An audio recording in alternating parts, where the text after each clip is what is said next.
You're listening to Critical Mass Radio. Now, it's our turn.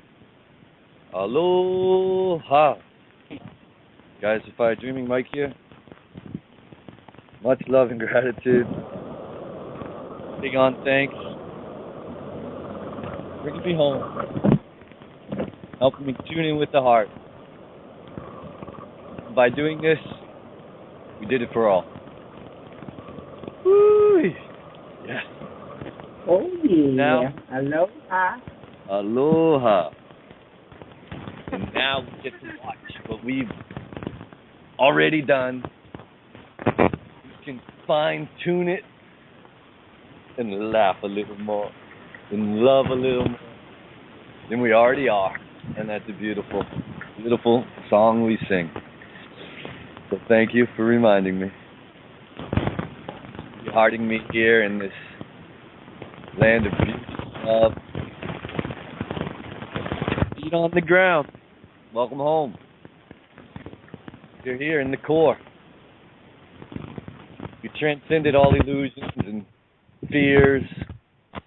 We've landed. Come back through the atmospheres. Into the earth. To live with her. As one. In harmony. In wholeness. Balance, lokahi. Unity. Much aloha. Thank you. So, heartlines are always open. 347-326-9530. Blog Talk. criticalmass.co.uk. Get the app. Donate the funny money while we're still playing with it. What else? Yeah. Love. So we should have Karis calling in here soon. Connecting in here. Hey, beautiful. Happy Friday the 13th, all. We're still using this designation to mark our days. Yeah. So, okay. Hey, Karis. So yeah, I have the sun and moon in Leo. I mean, I got my rising and my moon in Leo. My sun's in Gemini, which reminded me that I'm all, even though Fucus, the one that we forgot, even though it was hidden, we still forgot it. Take responsibility. Alrighty. And so yeah, my moon is in Leo also. That's So pretty this powerful. kind of so it was always like, I'm getting it. The heart is always being expressed to me or with me. And as much as I wanted to maybe stray from my path or dismay myself, the reflection of light I always received was one of heart, was one of love. Wow, I'm thankful because I sure did appreciate it. So in deconstructing this, yes. Deconstructing what? Go ahead. Well, in deconstructing layers of consciousness to come to this clarity of myself. Beautiful. Yes. Yes, that's it. You know, just for your listeners so that they know, you've been following my blog and my YouTube channel. Over the past month, I just sort of culminated all the information that I've learned over the past 4 or 5 years, and have been able, as I mentioned to you, have been able to sort of put it into a model. And once I got really clear about this whole area of consciousness and looking at the word consciousness, and why would con be in the word consciousness? And I thought, oh my goodness. I said, yeah, because we're being conned into this system of information, this system of data, this system of intellectual systems, which proliferates all our existence. Basically, we're born into this system. And through the work that I've done personally as awareness, I know the truth of who I am as awareness, that I am all-knowing and wise. and that I can see through this construct of consciousness. So as we deconstruct consciousness, that's the experiment that I encourage everyone to engage in. You know, what is going to happen as we deconstruct consciousness, because it's really important for us to understand the system in which we are born.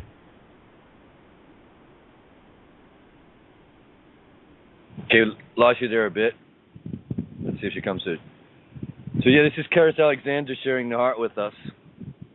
You can Google her. Let's see if she comes back or if it's just on my end. You can Google her, Karis Alexander, and you'll see it, Deconstructing Consciousness Awareness Model, Big Fish Productions, Inc. on YouTube. Tuning in with the heart. So let's see if it's just me. Janet, you still here? Yeah, I'm still here. Okay, it must have just been on Karis's end. She's still showing on the board.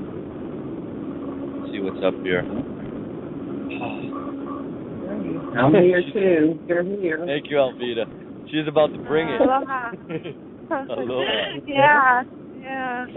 She is bringing it. I'm feeling the intent. The intent is already here. And that's the beauty of this. Hopefully the sound that's comes beautiful. back in. It's this intent, and I'm already feeling it. The shared aspect of it. And that's the beauty of this, is that this awareness model that as Karis is explaining it, and it's an awareness model to deal with consciousness. Because in this model, we're going to remember we're pure awareness, which means we're pure source energy, which means we're beyond limiting constructs of time and space, and that includes the electromagnetic spectrum. And for people who say, oh man, but that's everything here. Yeah, exactly. That's what you thought everything was. There is more to you and all. So, again, as you expand, you got to deconstruct, because there's another level of this consciousness to show us something of ourselves in this awareness model to bring us to clarity. So it's just so beautiful there are two different words. They're not synonymous, consciousness and awareness. We've been kind of through the last 10 years or so, they kind of been linked up. Oh, they're one and the same, aren't they? No, they're not. It's a fine line. Consciousness is a copy, in a way, of awareness. Can you hear me now? Yeah, beautiful. Sorry about that. I was chiming in there, but that's the power, right? Yes, I was sharing it. There's the intent. I got the intent. Yes, it's such a glorious time. It truly is. So where was I? Yeah, that is system of consciousness. So when we can deconstruct consciousness for what it is, and in my process, it's been an alchemical process of really being able to understand or understand this system. And in my process of understanding this system, I have been able to come to the knowing and truth of who I am as awareness. So it's not about denying or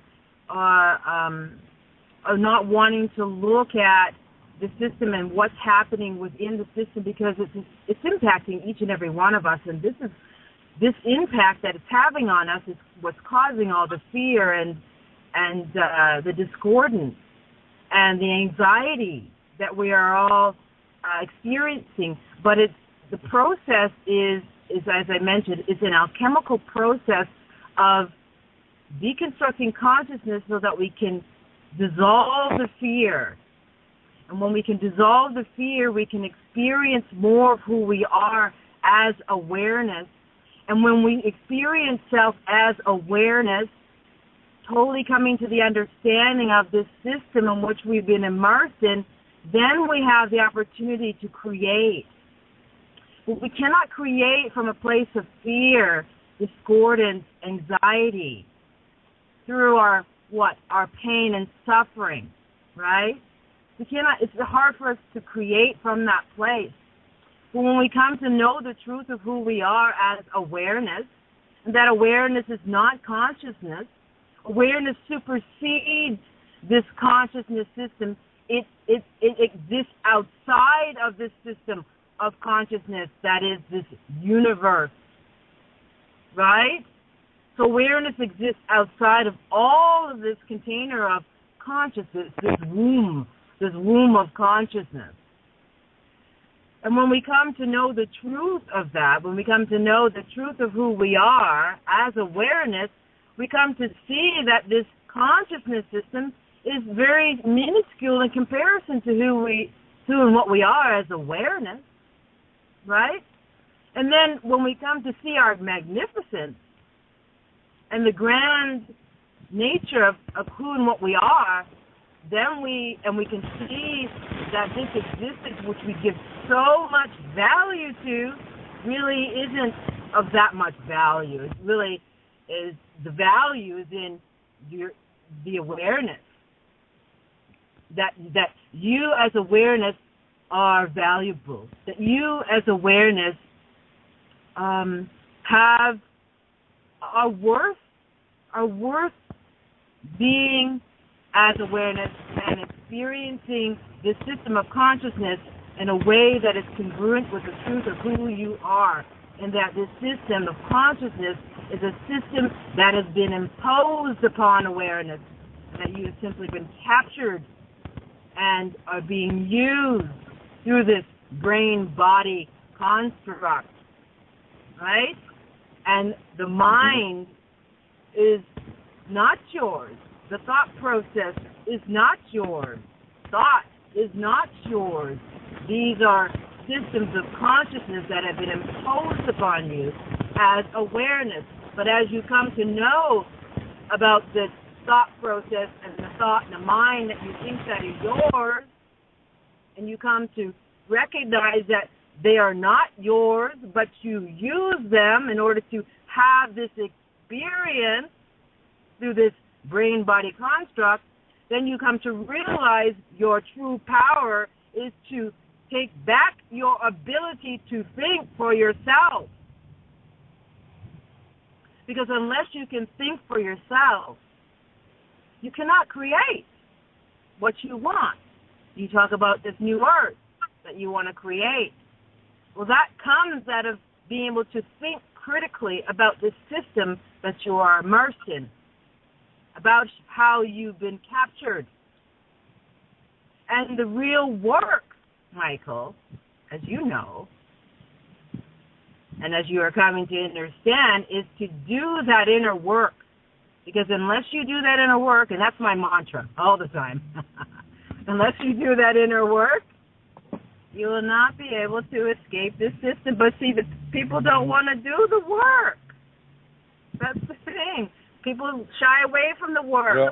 Because, and why do you think they shy away from the work? Because the system is not telling them that that's what they need to do in order to transcend consciousness, this system of consciousness, because they've been conned into it. And then feared into it. Exactly. But that's all by design, right? Right. And so this is beautiful. So the inner work comes to finally, well, ultimately what it means is face your fear. And it's gonna happen whether you like it or not. You've already chose to do this. and that's why I'm kind of laughing and giggling here, because through my own inner work, I'm like, that's all I had to do, was just be honest with myself and look at these so-called fears and laugh. Thank you. I didn't have to climb the highest mountain. I didn't have to lift the strongest weights. I just had to be honest with myself and clear the fear. That's so like right. this character, I'm like, everyone can do this. Everyone is doing this. Beautiful. It wasn't a Herculean task to finally in one moment reflect on yourself. And this is what nature is always doing. So when you remind me in this beautiful sharing, I feel myself in awe, and I'm like, we do this. We can do this. We're doing this. And it's not even exactly because yeah. Well, see, there's only one dreamer here. Mm. There's only one dreamer. There's only one awareness having a dream here, and so it's your dream. So when you talk about the new earth, it's like you are it. You are the new earth. The only earth, the new earth that you have to create is doing that inner work with yourself. Because once you do that inner work and you become free of the system, you are creating anew in that very act. So there's nowhere you have to go. You don't have to go to Timbuktu. You don't have to go to India. You don't have to go anywhere but within yourself. That's all that you need is within you. And you touched on it. It's so beautiful. And it's what people would think you'd have to do after ascension. What do you do? Well, after I so-called wake up, after I do this work, where do I go? What do you do? And it's what you touched on. It's that it's already here. It is. By deconstructing this, you've already constructed the new one. Welcome. There you are. Beautiful. Yeah. People think this is the void, the gap, and then you come into true being. I'm like, no, you've been in the void. You've been in the gap. Mind the gap, please. Here you are. Here we be. So it isn't this, we wake up and then, oh, no, it's nothing's here. What are we going to do? It's no. As this so-called falls away, you realize the beautiful creation that your co-creation, I'll share, that is here already. They go hand in hand. This falls away, this appears. Exactly. And then you start attracting into your life that which mirrors the truth of who you are, the pureness of who you are. Because as awareness, as you come to, now, I talk about this stuff, but let me tell you that this has been a 16-year journey. It's not like I got here all of a sudden and no, it's been a 16-year process for myself, okay?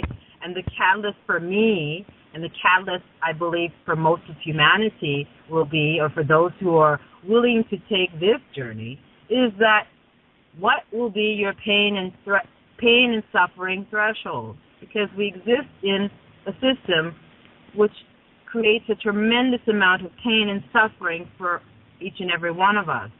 And so that becomes the question. How much pain and suffering are you willing to endure before you're willing to take that step to come to the realization that you do not have to live with pain and suffering, that is an imposition upon you by this system of consciousness. And so my pain and suffering threshold was very, very low.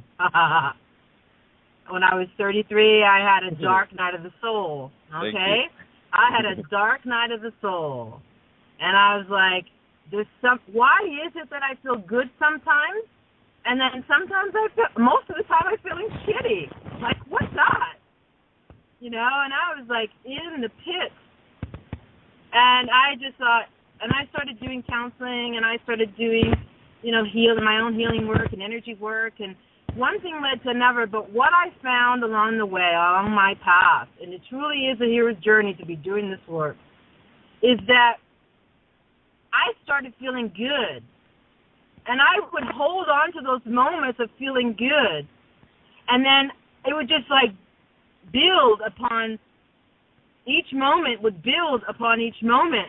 And I was able to hold over time this sense of feeling good. where now I feel good all the time. But see, that is your right. That is your divine right. Is your divine right as awareness to feel good all the time. But you see, the system of consciousness that we've been born into denies you of that. Why? Because they must keep the system in a low vibration of fear in order for it to exist. And that's what they fear the most, those in power. I call them the power control force.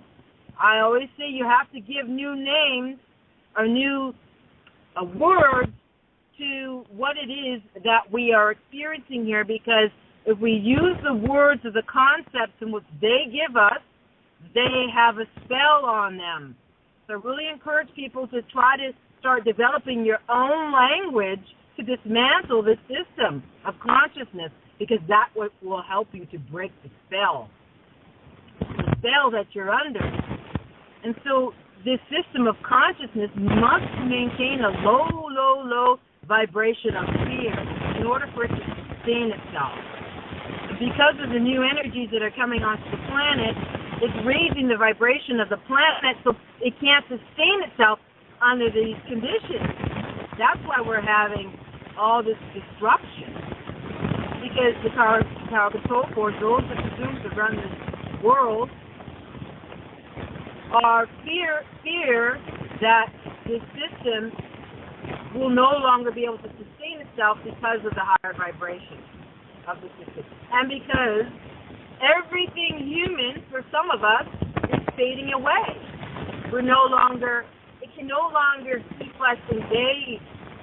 We're not, it's like we're not interested in it. It's like, see what's going on here. Here it is. Here it is, Karis. When we share high vibration, and then we normally would say low vibration. Get out of the low vibration, but it's all vibration. And if you're stuck in the high vibration, you're not in balance. And if you're stuck in the low vibration, you're not in balance. But the part we usually don't look at is the mid-range. That's where we're caught, actually, right in the midpoint. Not in the high vibration, that's clear. The low vibration, that rumbling from the earth, that element, that elephant, boom, that wisdom, that heartbeat, that's here. That low vibration, it's actually in this middle ground, I would call it. This mid-range where it kind of disappears and becomes smoky. Where I'm catching you. You weren't high or low. You were right here. Yeah, you're so. Thank you. This is the merging between like the heaven and earth, land and sky. These are the creation myths, and when we come in with this consciousness, we always think of it as high and low, and we forget the midpoint where we meet, so to say. Because we're all one, remember, it's all whole. So we're just perceiving it in this fashion. I love that word. Now that I realize, yep, fashion, consciousness, same.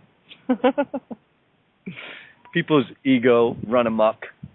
And as this higher vibration came in and cleared the field, from so-called above or below, if you want to use directions, depending on which way you're so-called. And it's this mid-range where now I would call it, this is where we share. A lot of this is where this drama plays out. And as we're trying to bring up that low vibration, I'm like, no, we're clearing the fear from whichever. But it's right here. Yes, the day before, it was I'll share with you how clear we are, how clear this is coming. And then I'm going to shut up. The day before, I had it up to here, where you point to your head like your mom used to do. I've had it up to here with you. You're so full of shit, your eyes are brown. And so is your hair, Michael. Yeah, I know. This is connected to the sphere, to the atmosphere. As you clear these levels of consciousness, you have to clear this excrement. Seriously. You shit the shit out. You don't have to be a shaman to experience this. You are experiencing this. You hack stuff out. How did I just poop more than I eat?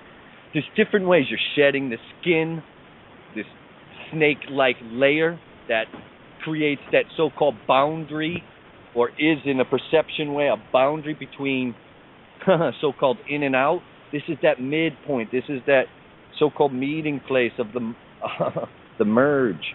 And then as, like I said, I had it up to here, and it popped. It finally went, I reflected back on myself. I stopped calling the assholes out around me and called out the asshole in me and remembered the wholeness of all. I went, okay. And now we've just brought it back to that mid-range, that midpoint, when you think about sound, you have that mid-range frequency. And it's that, in a way, that mid-range frequency that this is the around the heart that is remained hidden for so long. It's just, I've been clearing it. Nature's been sharing with me, hey, check it out over here. And it's this fear of sharing. This fear of sharing that we're one. This fear of what do we do after, I no longer fear myself. Do I fear the guy next to me because he hasn't so-called woken up yet? So how do I interrelate with him where when he fears, I don't respond in fear back, and that's tuning into your awareness in your heart. And so there's this little interplay right here. If you could share on this, and it's that, and it's not an exchange. I call it an interplay. We're no longer in that old system of give and take. Change the words, like Karis was sharing. The powers that want it to be, they never were. And so in this, it's right here, and if you put your arms out, it's that level of the heart, all directions, omnidirectional, actually, and it's this one last shell, if you want to call it, layer of atmosphere, layer of con that we're clearing for all. This ain't just us. This is what I would call coming into the 9th level of awareness. And that's what's here for us. That's what's being shown us. That's the wisdom gifted to us from Gaia Sophia, from all of our heart. So thank you. And so you don't have to go so deep anymore or high. It ain't deep in the ocean anymore, high in the sky. You guys already assisted me in going as high as we all could and bring this in. You assisted me going deep, dark, shattered in a million pieces, so to say, to fill every corner of the light spectrum that we were playing in, to shine that light and then come back here and go, hey, it's done. We're right here now, really living here. No longer heaven above, hell below. Right here in the core, with the heart. We're just going to give up this last mental construct. It's not just a mental. This last construct of division, of separation. It doesn't exist, but it's a concept. So in that sense, there's a fear that creates a sense of separation where there is none. And here we are. And I'm so thankful that I have the patience to enjoy this. Because we're laughing our way home.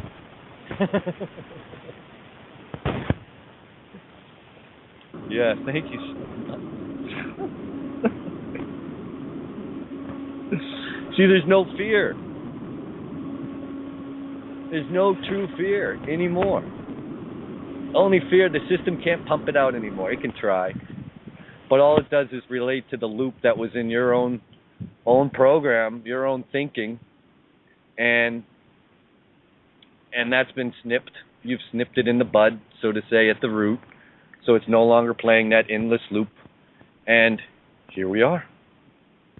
You're clear of that old system thought tape. Like a cassette tape. Remember? It would run and run, and you remember you'd have to fix it and wind it back in. No. Cut the fucker. Done.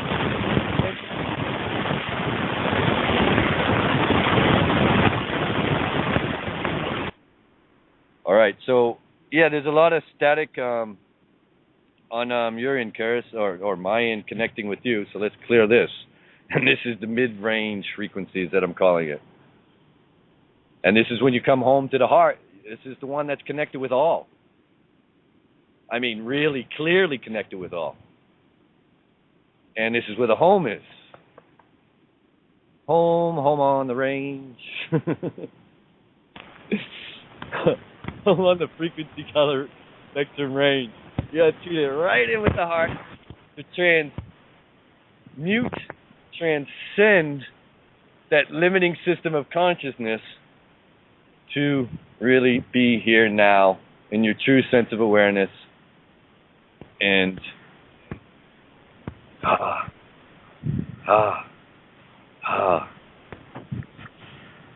yes. So yeah, Karis. It gets clearer and clearer when we share. Thank you. Oh, no problem. And you know what's really interesting? The moon is right over here on my so-called right, and Venus is right over here on my left.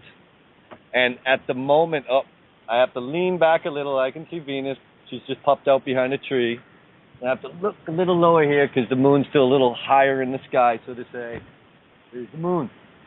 When I tune into these energies, because I've done it, I can go right over here 10 feet because I'm underneath a little pop-up tarp. And you'll watch the energy change. You'll watch the different information change when Venus puts in her 2 cents and when the moon, Luna, puts in her 2 cents. You'll watch how, with Gaia, the dynamic shifts a little because the light from Venus and the light from the moon has been refracted. And I've been, let's call it clearing these angles, like to, well, let's say I've been unbending the light. It was getting bent through some angles, and I, so-called straightened them out. It's a lovely wave. You don't really have to straighten it out. You just have to laugh and love, and it, woo, like your arms just, instead of being stiff, instead of your shoulders being stiff. This is our Gemini nature, and man, I'm loose. I'm loose, baby. We're here to dance, love, and laugh. And Mom wants us to do this now. Not another day. Not another moment. Now. Whee. So yeah, Karis, I got you back in. No, you got you back in. The heart lines are always here. That's the beauty of this now.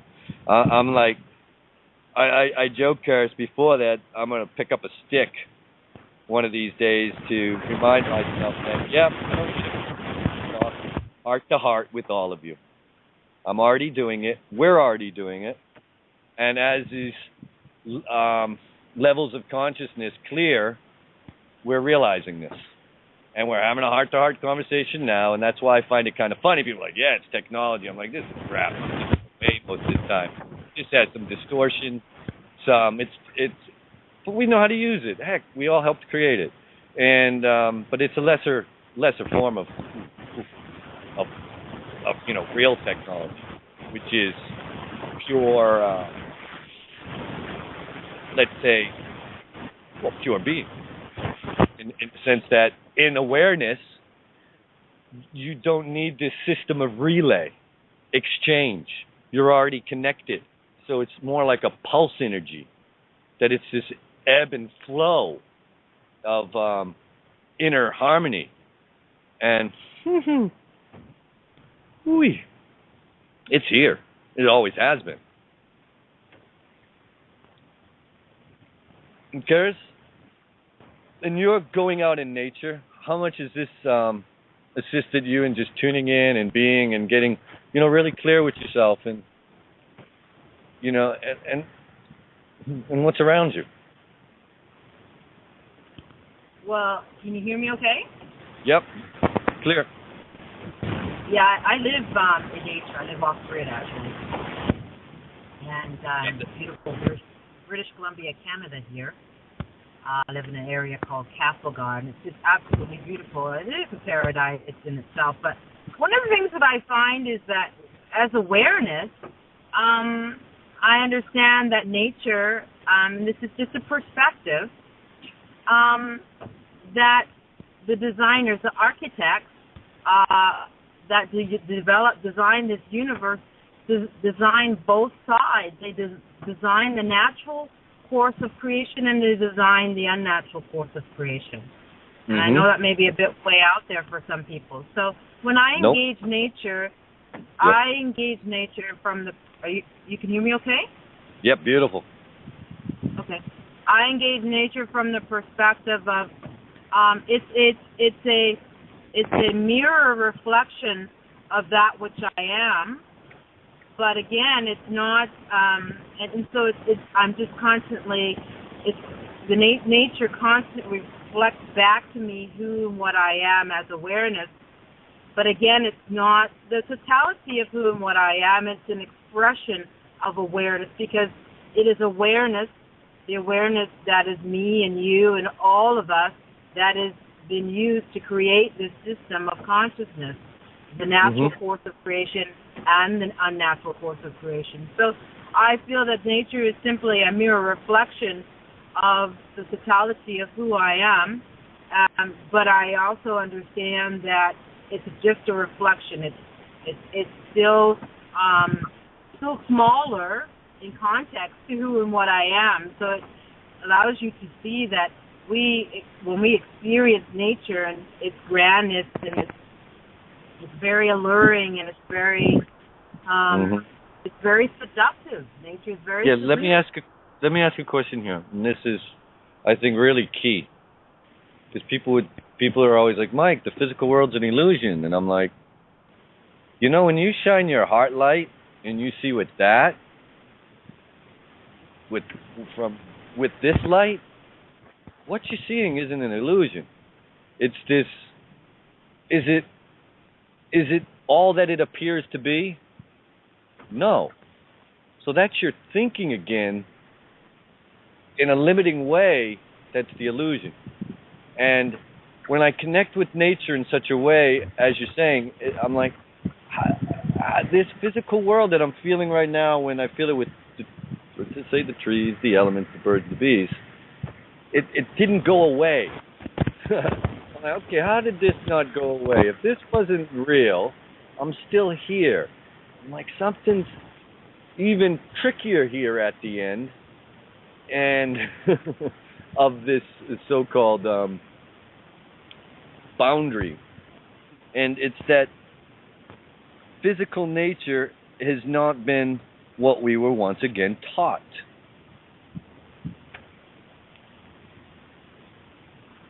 And then as you break it down and you share, it's like, okay, so even a tree or even this body is made up of energy. And then as you're sharing this, electromagnetic, this. But even beyond that, you have awareness.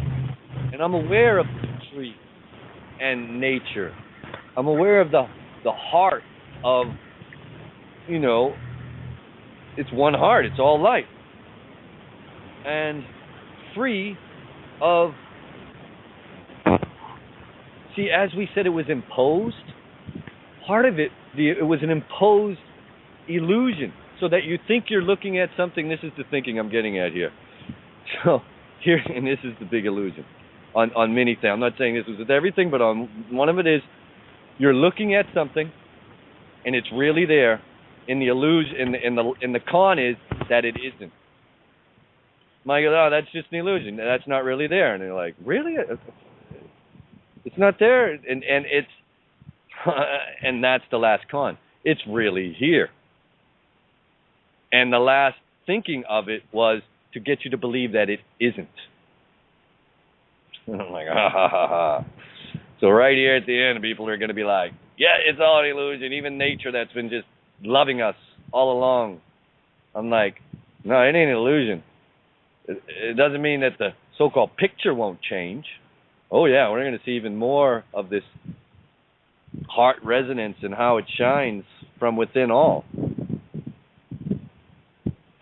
That's beyond, for me, the physical domain. That where we thought of fear and limits and division Yeah.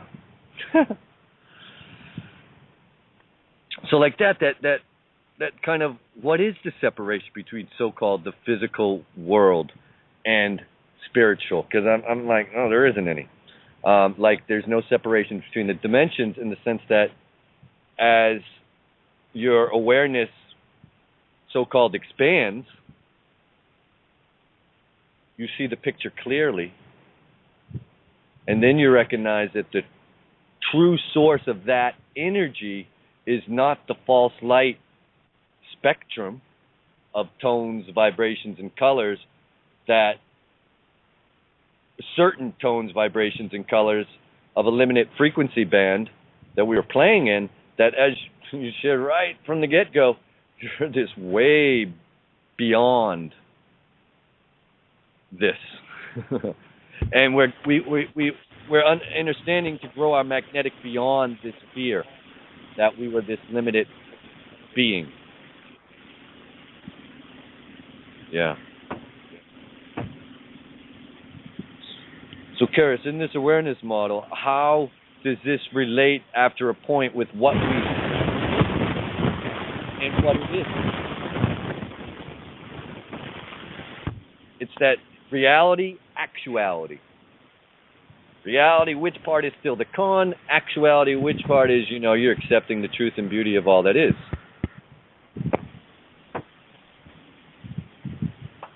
Can you hear me okay? Yeah, clear now. Well, with the awareness model, it's, I used to say, we're living in illusion. We have to look at that word, too, because it's kind of a tricky word, right? Because really, in all honesty, we say that we're living in illusion, but most people believe it's real. So let's just go with right. Let's go with what is. I mean, let's not use words that we really don't believe, because they're just kind of tricky. It's almost like the ego. It's like, oh, it's just an illusion. So we just fall asleep, back to sleep again. Right. So that's why I just say. Yeah, that's why I don't like to use it, because I'm like, which part are you talking? It's all an illusion. Which part? So yeah, I don't like to use that word as an illusion, because it clouds the picture of what we're trying to describe. Yeah, what we're trying to dismantle. Yes. So what we're dismantling is the reality in which we experience in this physical world. And it is a reality, but it is a reality that we have been seduced into, right? We have been conned into. And so what our work is, when we do that inner work, is to know that, yes, this is a reality that has been imposed upon us. We can learn to use this reality in a way that honors us, and not in a way that's being spoon-fed to us through these narratives and scripts that have been imposed upon us from birth to death, right? Am I still there? Yep, for sure. I just mute on my end sometimes, just so I don't interrupt. Yeah, and it's like, okay, you don't have to buy that old program anymore. I kind of joke. Now I think we dropped you. and it's that I'm just so in tune with with the sharing here. Let me open up Barbara's mic real quick, and Karis comes back in. Hey, Barbara. Good morning. Aloha. Aloha, everybody. Aloha. Aloha. 444 in the Hawaii Dreamtime. Beautiful sharing. Karis should be back on. There is so much joy. So much joy. I am so proud of everybody having a good life, good ideas, good living, good loving. This is the life. We are living it, not just talking it. We are actually living it. I hear joy in a lot of people's voices that are calling in. I listened last night, too, and that was very exciting. I didn't hear everything, but the first portion of it was really interesting. Well, who was that like that was giving that presentation? 7 came in last night. I mean, like, Binging them. 7, come. Savant. Take it to 9. We're going. Engines are powered up.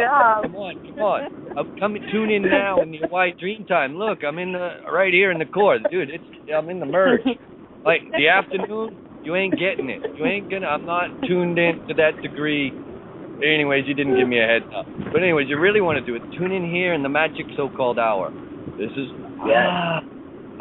come. This is where, like, for the last, whatever, past, well, the now. We've been just really doing this. Yeah. This isn't like, we're just talking, as Karis was sharing, as Barbara's sharing. We're not just talking. This ain't just a show. This is what I'm trying to share with people. This is, thank you. We're deconstructing the consciousness as we share in the heart. That's what we're doing right here, right now. Thank you all. So yeah, Karis, back in. You're always in. You could never go out. And that was the perceived difference. You went outside your skin. I'm like, man, you're boundless. The skin doesn't hold you in. Yeah, but then it protects me. Yeah, so it keeps without from coming in? Come on, man. You're everything. You're all. What? Awareness doesn't stop and start. Oh. I don't go there. How can you? You're everywhere. You're here. There's no more there. Get that in you, please. There's no more there. Over there. It's all over here. Right here. It's not even like out there or in here. It's right here. And that's because that last so-called this is what we're bringing it, Karis. That as you share with this trauma, this birth trauma, this fetal trauma, how we got into this construct to begin with. Here we are. This is that part we need to clear. How even in that first kind of shock that, in a way tuned us into that old paradigm, that finished, done with paradigm. Well, you're going back to the egg and to the sperm. Right. You got you through the egg and through the sperm. Okay, so who came first, the chicken or the egg? The egg did, of course, and he was smoking a joint afterwards, laughing his ass off. Going, how'd I do that? I had a shell on me. How'd I come out and impregnate a female into her egg when she was open? What the heck?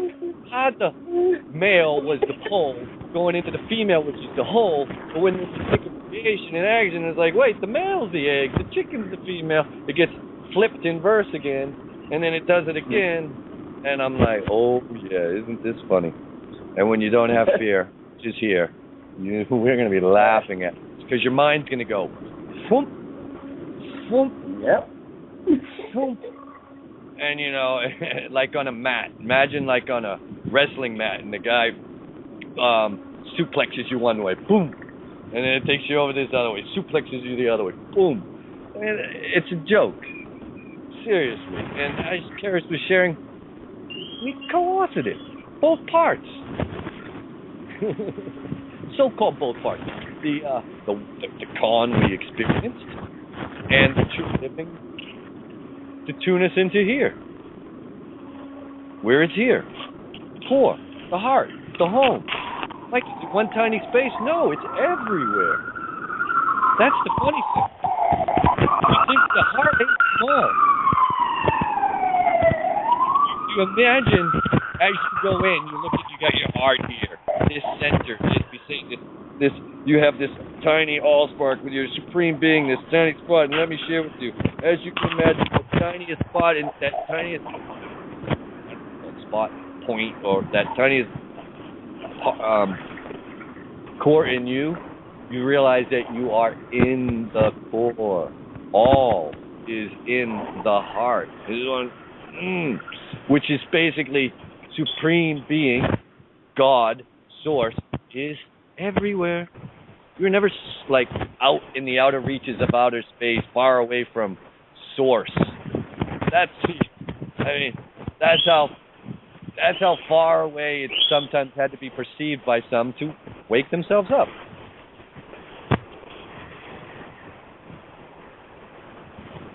At the end of the day, when we bring it right back to the heart of the matter, the heart of what is, it's this perceived difference, whether it's skin color, whether you got an innie or an outie, and I don't mean belly button, but we could talk about belly button. Remember we were children, when we were smaller, and we used to show each other our belly button? No, you got an innie, you got an outie. Yeah, same thing. Go a little lower. You got an innie, you got an outie. Fucking same. Yep.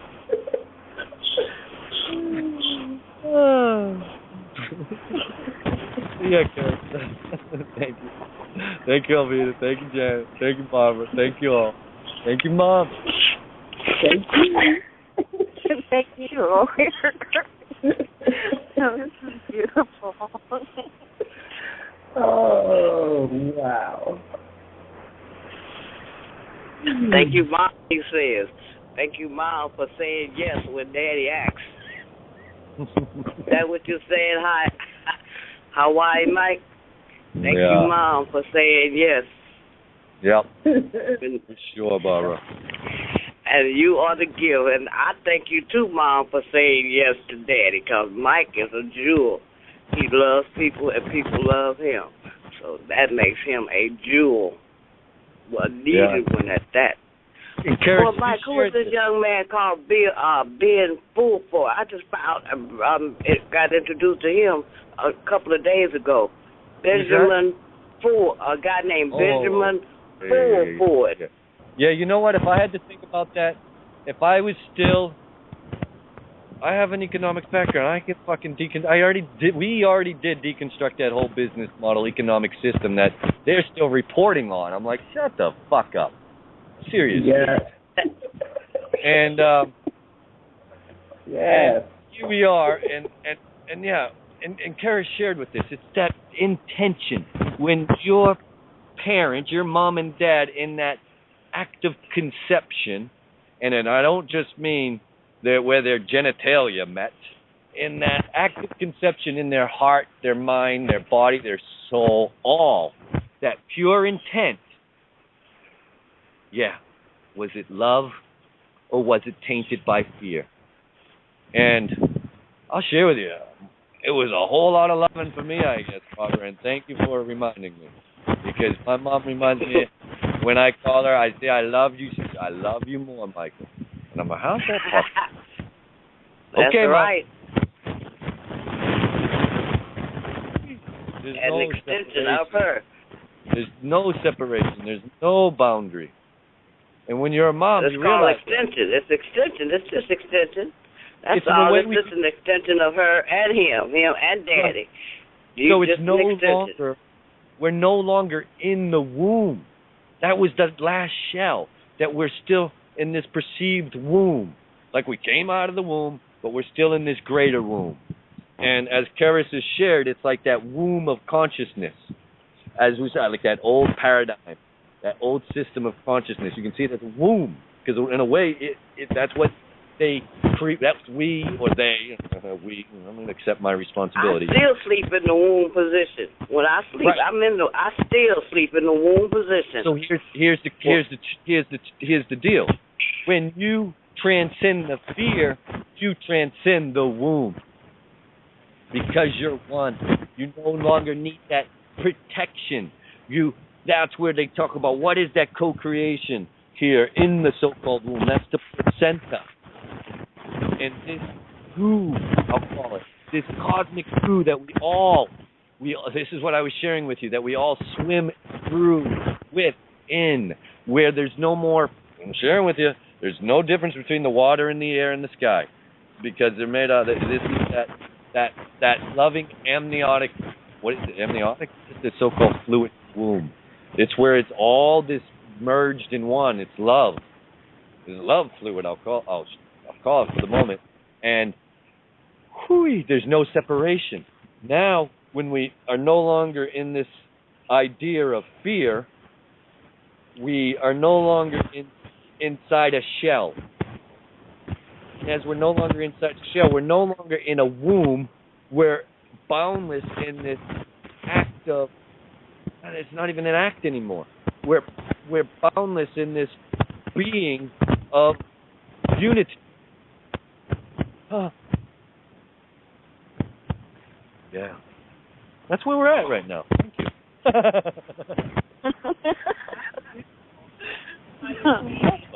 Everything, everywhere. If you want to go star system, star beings, ancestors, if you want to go so-called down into the earth or up into the sky, the cloud people, wherever, the insects, we're all vibrating at this level now. You are no longer on the old energy source. That's cut. That's done. That's dried up. That's finished. That's been dissolved in the waters of truth and love and harmony. And we've harmonized we've harmonized the and thank you for tuning in.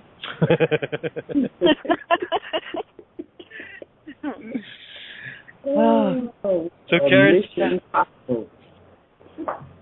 mission completion. Come on, land this puppy. It rises. This is right. We all come home in the heart, and there's a whole new set of tones and vibrations and frequencies to share. And they're full, and I mean full, of love, laughter.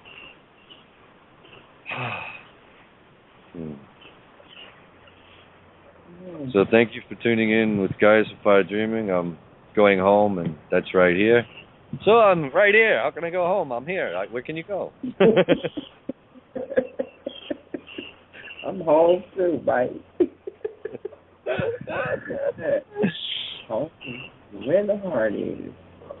Yes, home is where the heart is, and we're realizing it is everywhere. Yep. Escape that, bitch. See, we thought we were trapped. We weren't trapped. It was the other way around. And then I had to let go. Because I love you all. You're my family. Yeah, family is a frequency. All. Could it be anything different? It was only a perceived separation. A perceived fear. And I'm no longer sharing and receiving with that perceived. No longer doing that. We're no longer receiving, giving and taking. See, a lot of that perceived fear it wasn't really there. It was just in your mind. Oh, I'm afraid something might happen today. Did it happen? No. Oh, so it was only in your mind. Yeah. Okay, I've cleared that from the imagination, man. A little more laughter and a little more love. Was it with this ancient knowledge books that I had to share? Look at this old system of thought. Whether I don't even want to give it names anymore. I don't empower that shit. Like Karis was sharing. Oh, you're using the old words of some other. Really, that wasn't. Let's get on with the dreaming truth here. Leave that be where it was. Savant cleared that up quite nicely at the table. At the family dinner table that we all sit with. And thank you, brother. I've waiting for someone else to so-called drop that love. Things that bomb, these truth bombs. They're not bombs. They're unless there's just that's intense. We're intense. So we don't misconstrue the so-called matter anymore. And we get on with it. Otherwise, you're still... Anyways, finish. Let's get on with this. So, Karis, in this clarity, where in the awareness model does it bring us to? After we so-called realize that when this last shell we had to so-called get out of, it's actually we had to penetrate to release this last being who is some sense trapped in the pyramid, right? And people have been afraid to release this being because he's been dreaming that old construct, right? He was powering that.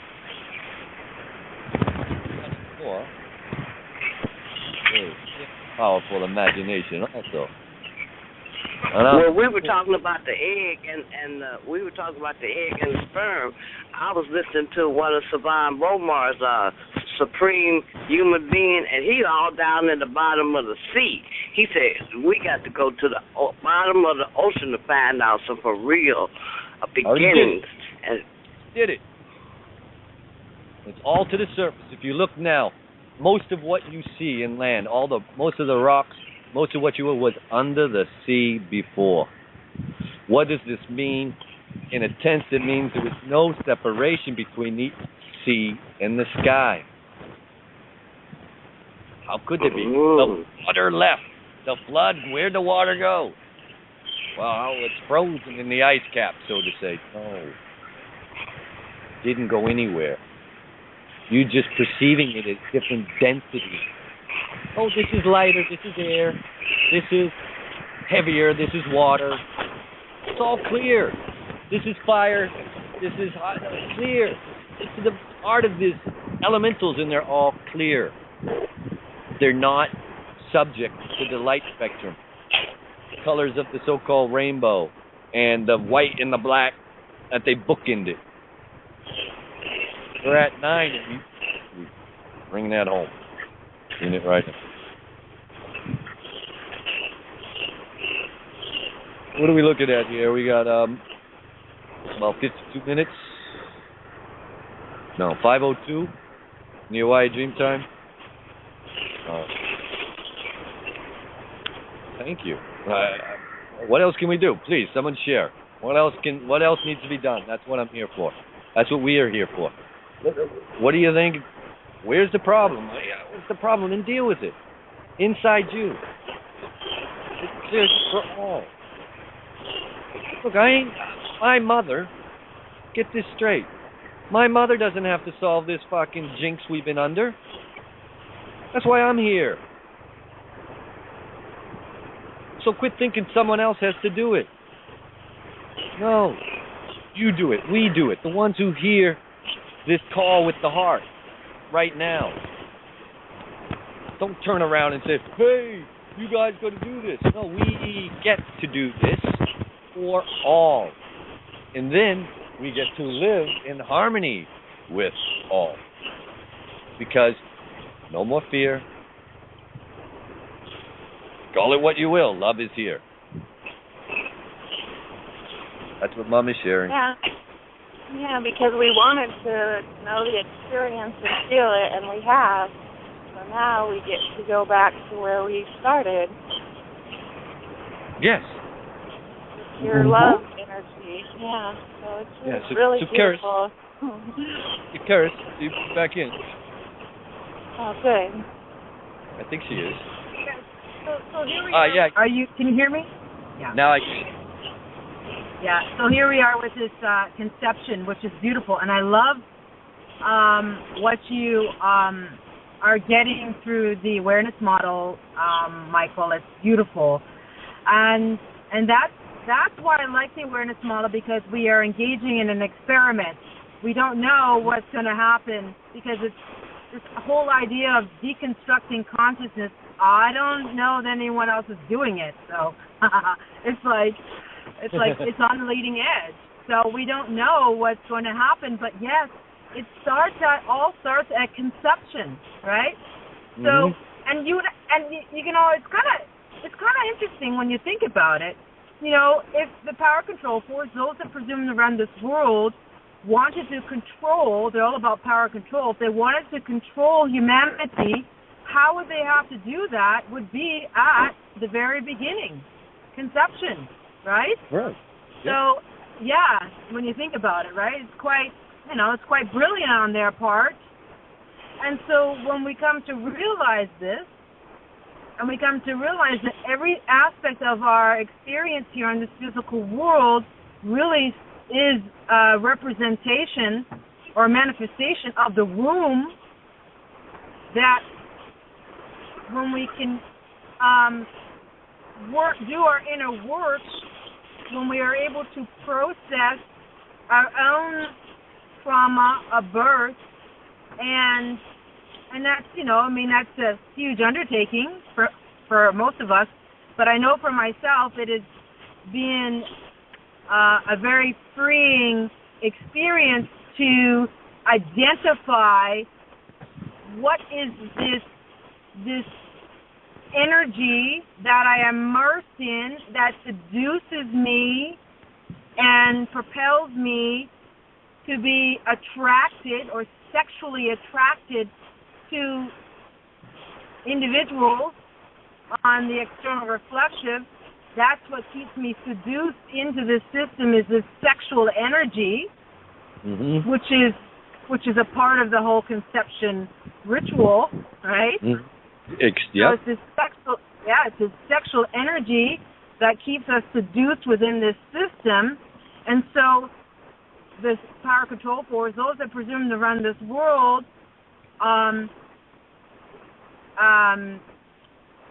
manifest on the external reflective, and they teach us about sexuality in a very perverse, I would say, way. It's not anything that's really honoring of individuals in terms of sexuality, but really we have to take back our ability to consciously be sexual beings, to be conscious creators in terms of who we want to be sexual with, but not only that, this whole sexual desire, this sexual promiscuity that proliferates the physical world stage is designed to keep us immersed in this system of promiscuity and not allow us to see that what it is masking is our own infantile needs that we have not met because they have broken the mother-child bond. You see, they have systematically broken the mother-child bond, and so each and every one of us, although we may have these sexual urges to be with someone else, or we have our needs met through someone else, they are really masking an infantile need for the mother. Yep. And is this being masked? How I would say it, like as an energy source, one's a signal, and that's like a signal that corrupts the intent. I'll say it's like you, as you're sharing, it's like if you get into the computer, and I joke, the computer's sending a signal. Look at porn. Look at porn. And I'm like, I'm not fucking joking. Yeah, right. And now, and that confuses your natural, let's call it urge. And you go in this direction.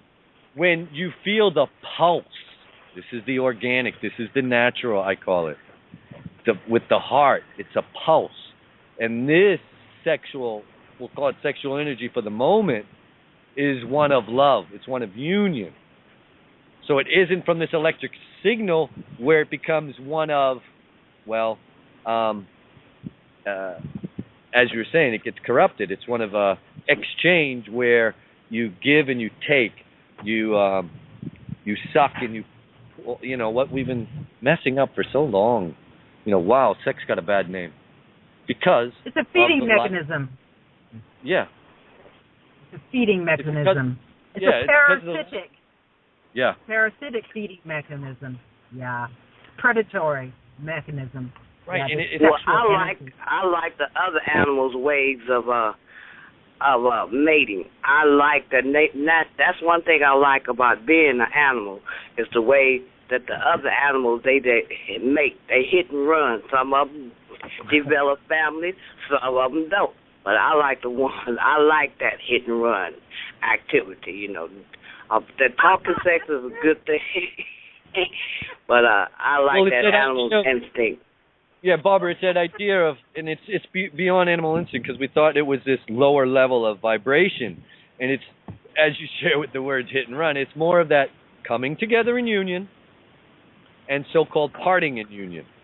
And going on back by your business when union is over. Simple as that. Leaving I smile, you smile, and bye-bye. Yeah. Or hello again. Yeah. So yeah. It's how we come together. Do we come together in this false light or this true light? Do we come together in this, as Karis is sharing, this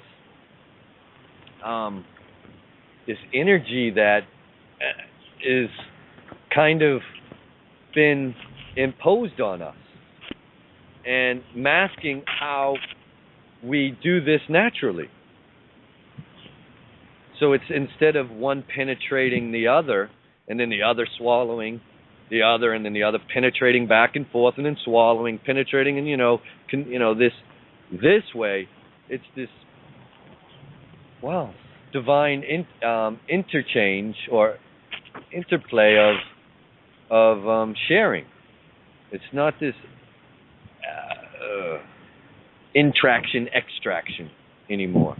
That's that old system. Well, and the joy is still with you when you do it that way, because from the way that society promotes that sex, like after we have sex, we got to start planning it. I'm like, I done gave him something now. He's going to have to start coming over and picking me up, and he's going to have to start calling. Why all these things? This is all, that's mental. Those are the bad perceptions that I find harmful. Right. And the after effect. Let's talk about that. So, Karis, so, here we go. Not only in the, as Barbara so clearly is sharing, not only it's in the act, it's the after. What heck's after?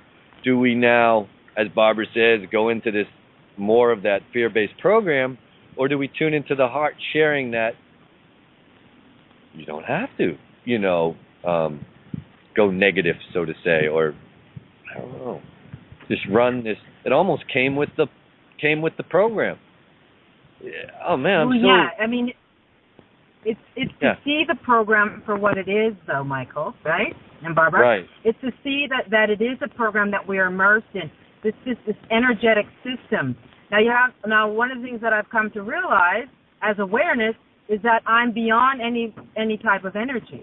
This energy is part of the system. That awareness, we preside outside of this universe, outside of this system, right. This energetic system, and that we've been seduced into this energetic system. This is the con, right?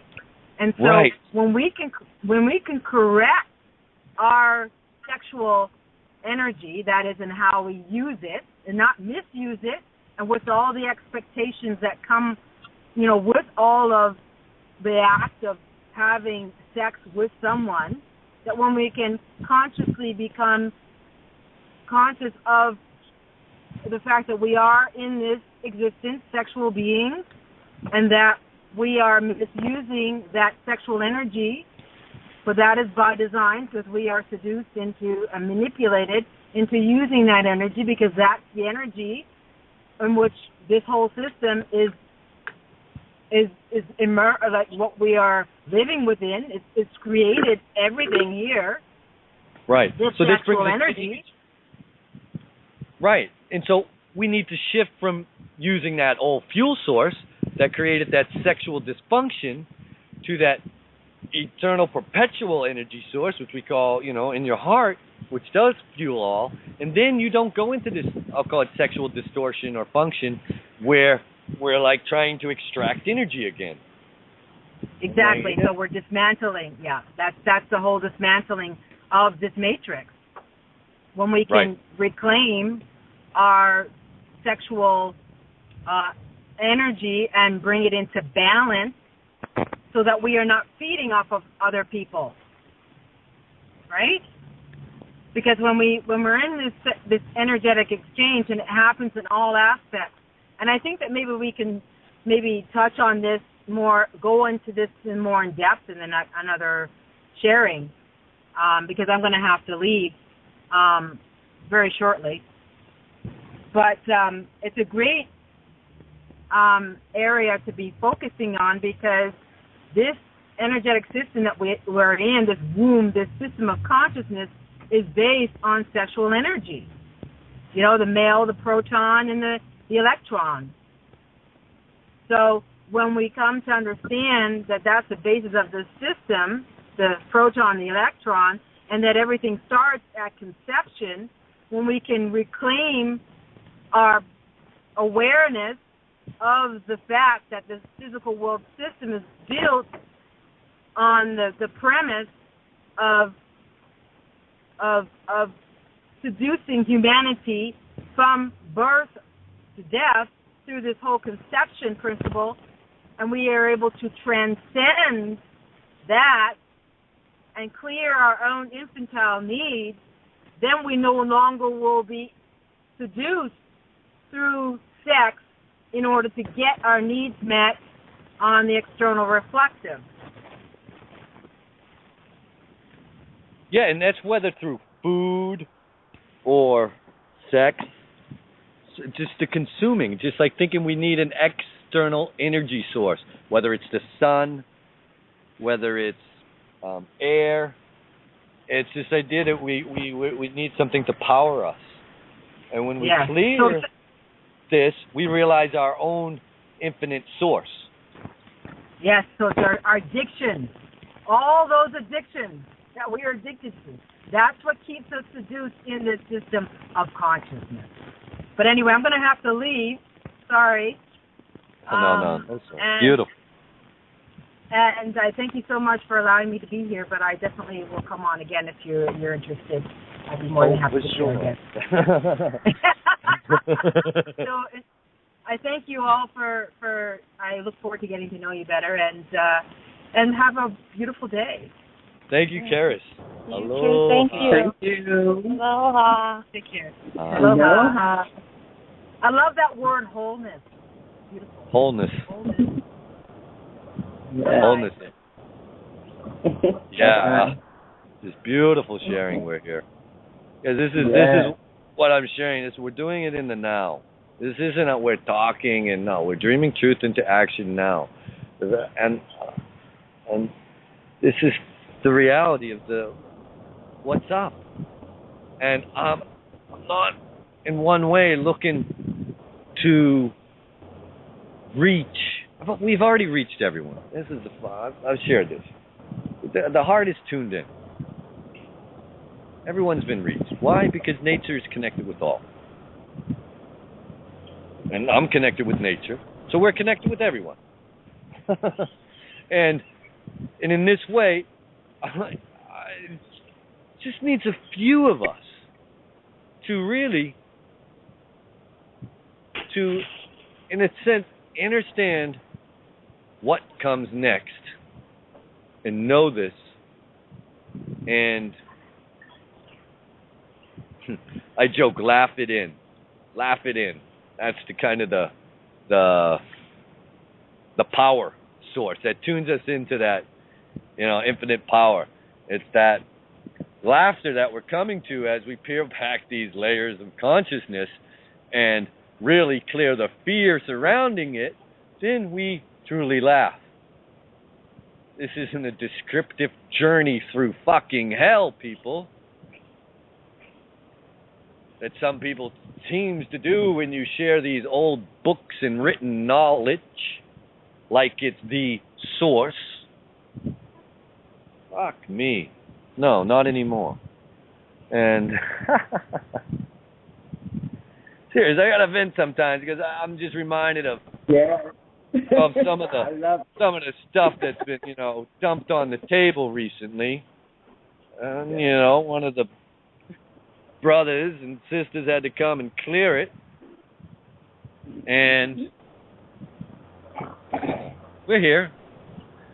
And what we're looking at here in Savanjit, man, he cleared it. I've been expressing this. Just listen back if you want to. last night's transmission, he summed it up pretty clear. Where we're at, what we're doing, why, in many ways, you do not hear us describing things in some highfalutin fashion with some old language that you think is some mother tongue. Really, you know my 2 letters I want to express to you right now is F-U. And I want to say it even harder. And I'm so-called holding back. I'm letting that, like that had an effect on me anymore, go. Because I'm not. I'm like, what the? I'm done trying to convince your fucking sorry ass. Seriously, and I don't have to. Thank you. It's stupid of me to think I did. Yes. So here I am, and thank you for assisting in this clearance. Woo, yeah, Rooster.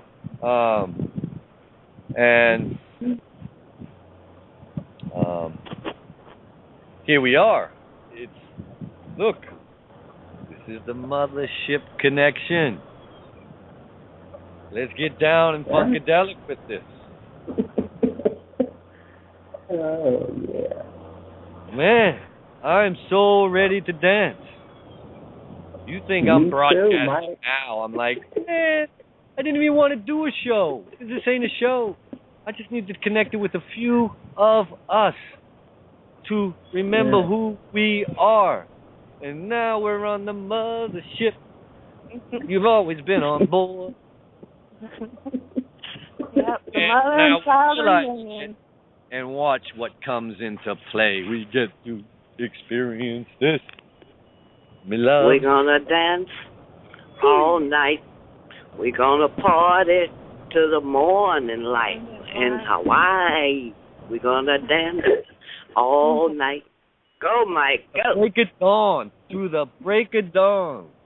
And beyond. And beyond. I'm serious. I have danced for over 24 hours straight. I have this lifetime. I've gone for days dancing. You talk about whirling dervishes and stuff like that in some temple, in some mosque or whatever. No, I did it in the nature, in the heart. Oh. And I'm ready to do it again. And I'm ready to do it again. And I'm like, how come I can't do it again? I got it here, I got the whole playlist. It's already been played. I'm like, oh, can I just tune in that last one? No, Michael, let it be. Let it be for a moment. You're not in your right, I'm still using this like little computer thingy-majiggy here. Fuck. You know what I'm doing right now? As I see the so-called time that is fucking over, because death doesn't exist. But did life exist, Mike? Well, funny you should ask. They're one and the same. It's that. Well, what do you mean there? Huh. It's an experience. You didn't go anywhere. When you die, where do you go? I don't know. And it's just like, yeah, you didn't go anywhere, actually. But Mike, they taught us all this stuff. Yeah, they taught you all this stuff. We read about all these things, and then we got to experience it and go, what the fuck?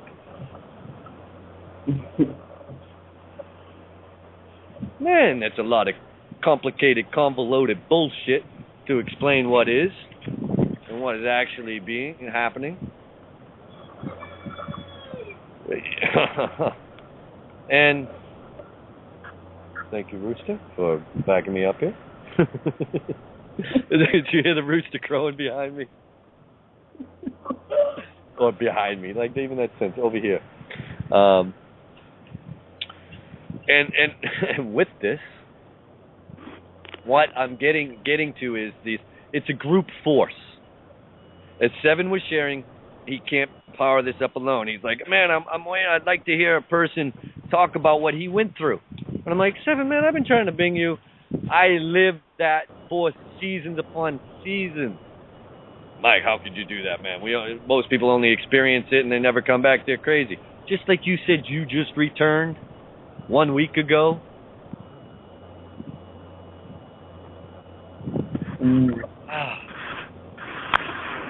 We done the same.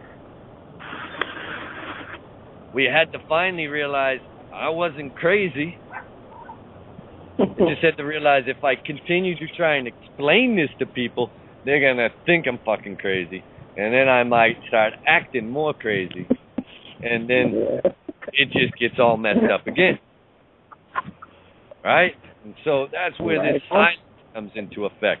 That's where there's this sense of wholeness in the fact of honoring all to go, okay, when we come to this point again, where we try to power up the engines and the light ship and give it full force ourselves, and it turns we didn't know any better. We thought, yeah, well, what do I got to do? And then it was like, no, Mike, it's a group force. Well, fuck, man, I'll tune them in. I got the flux capacitor operating. Mike, man, that's full power energy source. I don't know if your capacitor is great enough to handle this. All right, it can't be weight. You know, this was way back when I'm sharing with you. And did I blow all fucking circuits? I sure the fuck did. Bam! I got it off the ground, though. And I brought something back to the ground. So that something came out, something landed. You know what I mean? It's coming together. And, you know, and I kept doing it. Man, it wasn't like I did it once. At least a half a dozen times. And that's where I said, basically, the last 10 years, are like, you can't do that again, Mike. I was like, okay, I get it. I can't do it again. Because I can't do it by myself. I get that.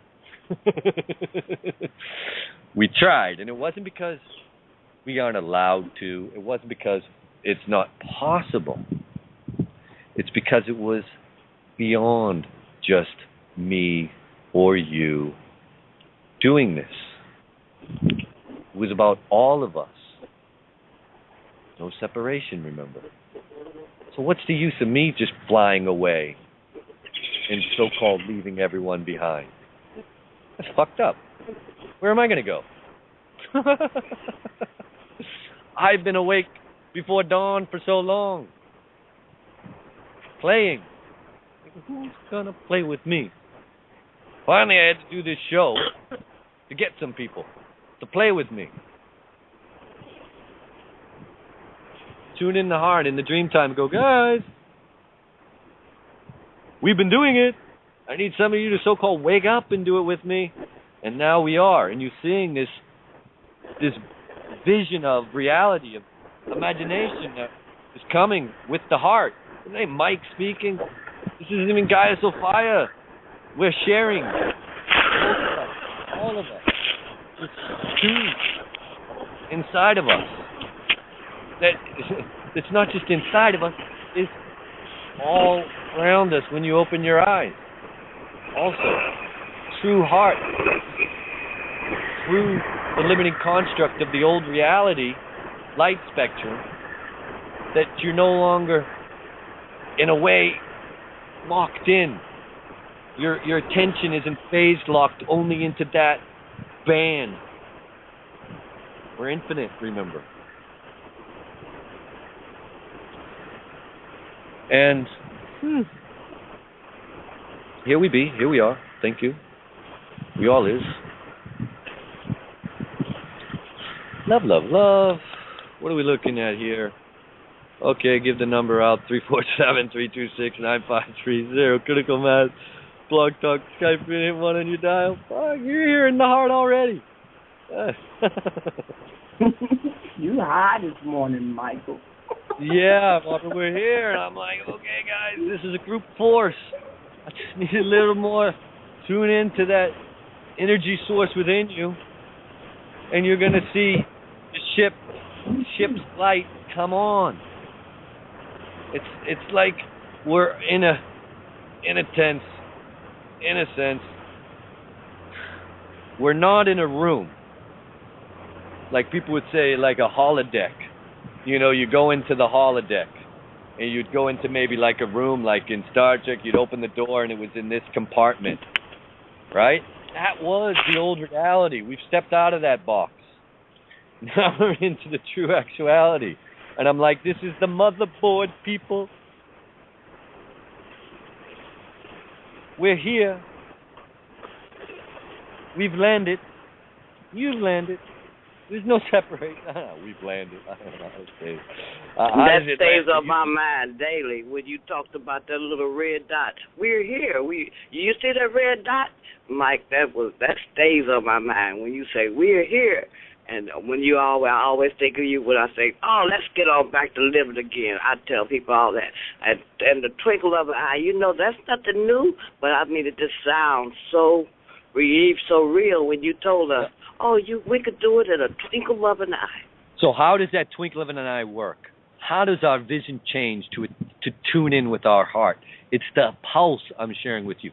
We need one heart pulse of pure intent, this pure love, this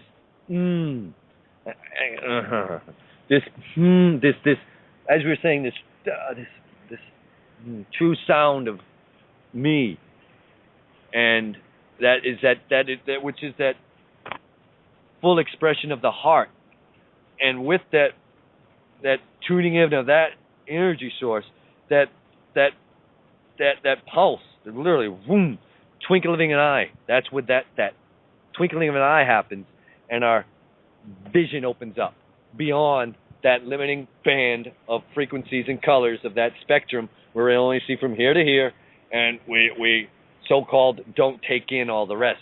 We do take in all the rest. We are aware of all. And in a twinkling of an eye, that where our attention or awareness was focused, it's no longer bound by that so-called ends of the spectrum. Or it's no longer even bound by that right in the, like I was sharing you, or any point of that limited frequency band. It's only limited when you think that's all there is. Let me just clarify that. And with this, that you even clear that frequency band. I'm not just saying you're beyond it. Yes, we are beyond it, and that's clear. We come back in to that limiting construct and we clear that frequency band, so you're no longer tuning into fear in that old construct, that loop in your mind. And now when you go to share that pure intent that you always are, with every beat of your heart, every pulse of love that is shared throughout the universe, and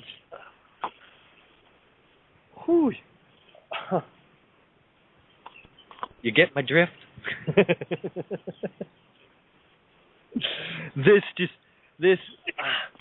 What it does to the picture in your mind, it clears it, and your vision clears, and then twinkling of an eye, whoa, here we are. We're truly living in the new earth, because now I have a feeling you're going to see many, well, let's just say other loved ones, so-called re-enter your life. This true living that is here for us. You're going to see yourself shine like you haven't in a long so-called time. And I feel even more because of what we've had the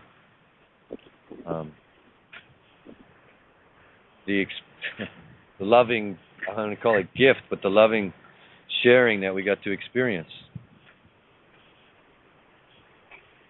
Aloha.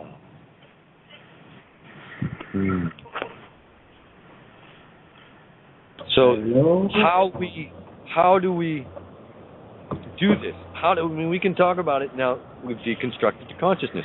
We've cleared the fear. Now we need to power the engines up, so to say.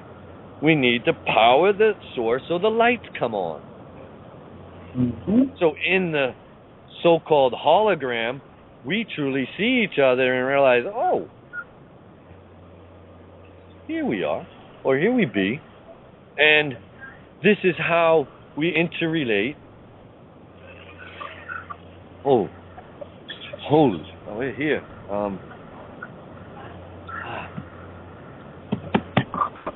Colleen?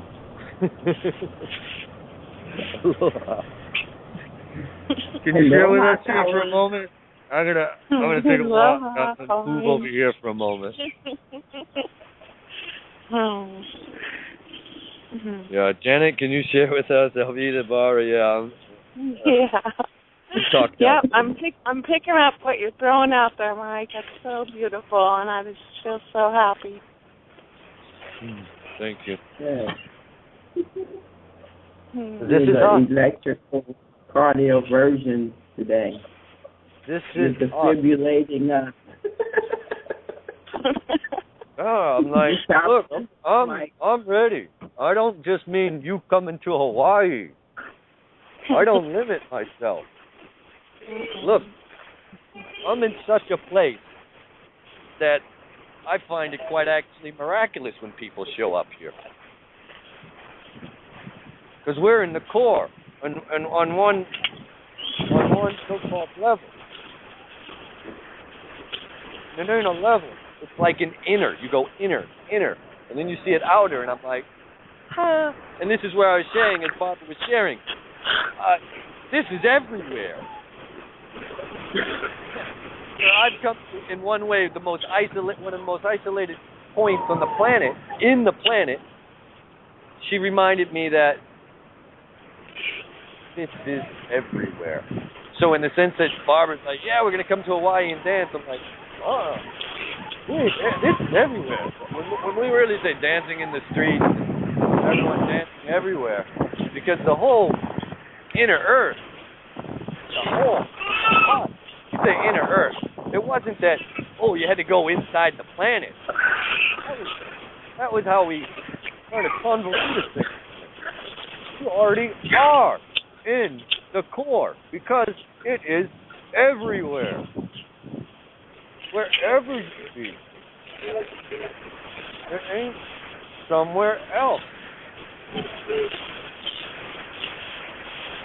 So now, with this, I'm on the beach at the moment, and it's so funny, when the tide comes up on this little stretch I am, there ain't no beach, which is showing me there's no, the so-called shore is gone when the tide is high, right? So what does this mean? It shows me that there's this no separation. It doesn't mean one is gone. It means there is this union, this togetherness. It was this never being separate, this whole. And thank you. I was just standing in. Well, we're always in it. I'm like walking here, putting my feet in the ocean, which I just did, and now I'm just walking back over to where I'm sitting. And and I come to that expression. That's the breath of life. That's the heart. And we need to, in a way, and this is what I guess I got to do. We need to tone this. The idea of in breath, that inflows, not explodes. If it's in, it's with all. That's how it flows. When you share with in, you share with all. That's how we kind of got this trick. How do I give this to everybody so-called outside?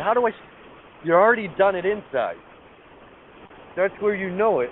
And then we get to watch it actually unfold in a way. As I stepped on a puppy. Yep, puppy has landed, just stepped on his ass. And yeah. Beautiful sharing all. Thank you so much. So let's just a little laugh.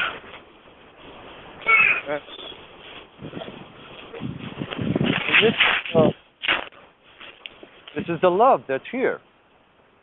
It's to be shared with laughter, not fear. And we've been getting it mixed up. It's right. Feeling love and expressing fear. We're not going to do this. Because our source of power, our sense of being, is the heart.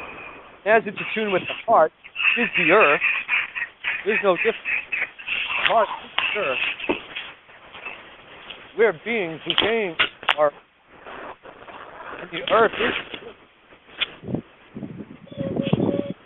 and here we be in the center of reality, which is the motherboard. And it's not even generally we call it a motherboard, but it's also how to express this clearer.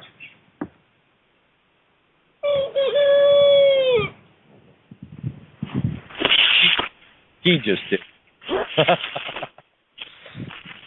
So, as we, in a way, empower our heart, we reverse the magnetic electric.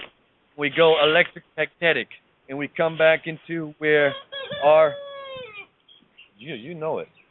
We come back into our hearts, where we are beyond, right? Which is, beyond means, which is the fear, the atmosphere is contained within. When you look out and you think this atmosphere is all above you and over you and like that, it's within. And as you come within, as you see it, that's the sphere. That's the fear. The fear was in the sphere, right? And the fear was that sphere, you were contained in it. No. That sphere is contained within you. And it's, imagine, just put your two hands together and you cup them together and it's like a ball. That's the old world you played in. Seriously.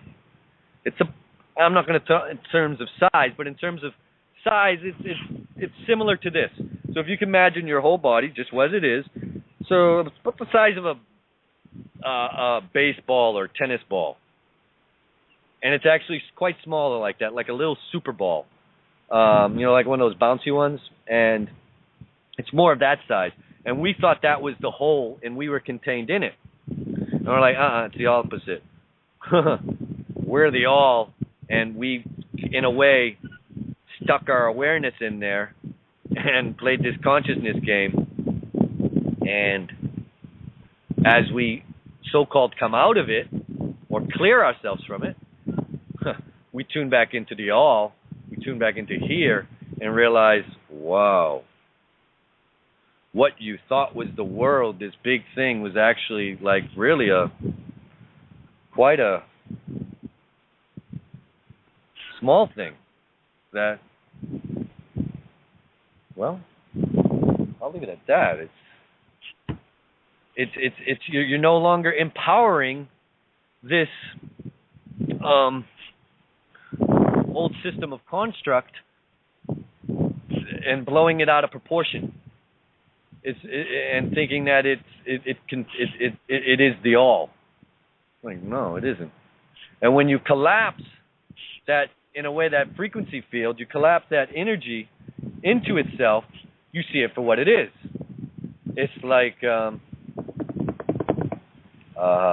well, again, it's a small slice of the pie, not the whole pie. And in this, as we come,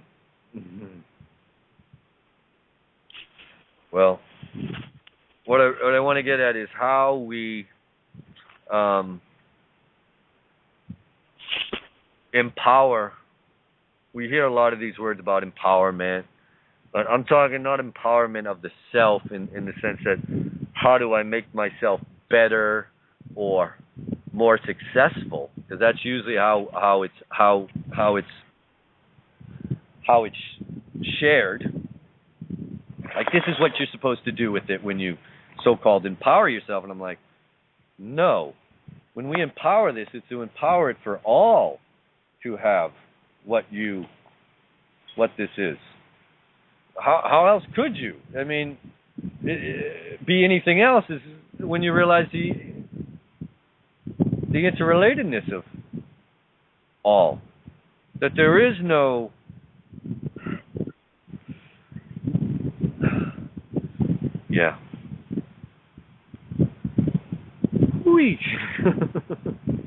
So powering this heart. Well, why would the heart need more power, Mike?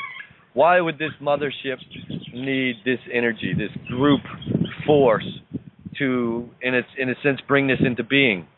It's in a way to, when we do this, we've already disconnected the old energy source. It's been done.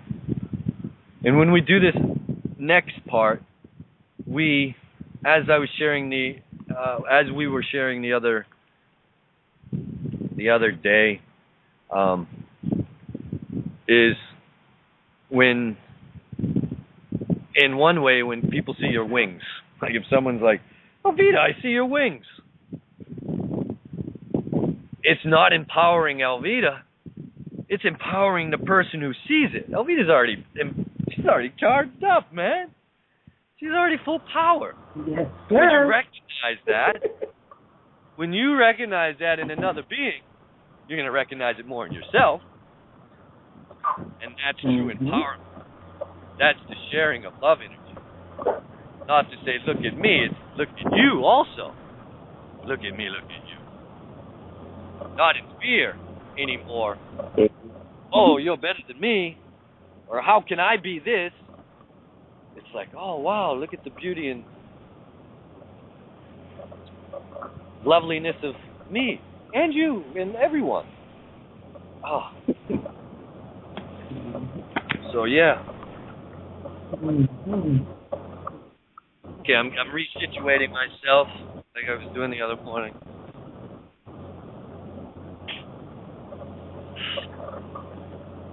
So this is the energy that we share to empower the new creation. Well, and that new creation is already here. That's another part of the joke. We need to, in a sense, when we empower ourselves, just tuning in with the heart and sharing that, when we do this, we break the hold of our awareness or our attention span from the old limiting construct of reality. And we tune into, pure source. And with this understanding, we watch the world light up in love, wholeness, harmony. Watch it on the smile of all. Everybody's going to be beaming. We are all beaming sources of infinite source creation. So in this way, with that remembrance,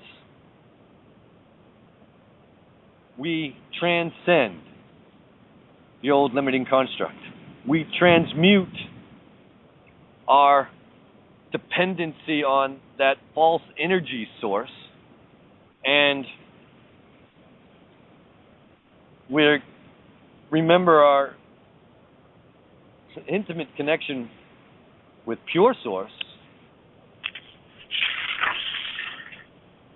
Here we are. We're just with this remembrance, with a few of us, we're tuning in, and then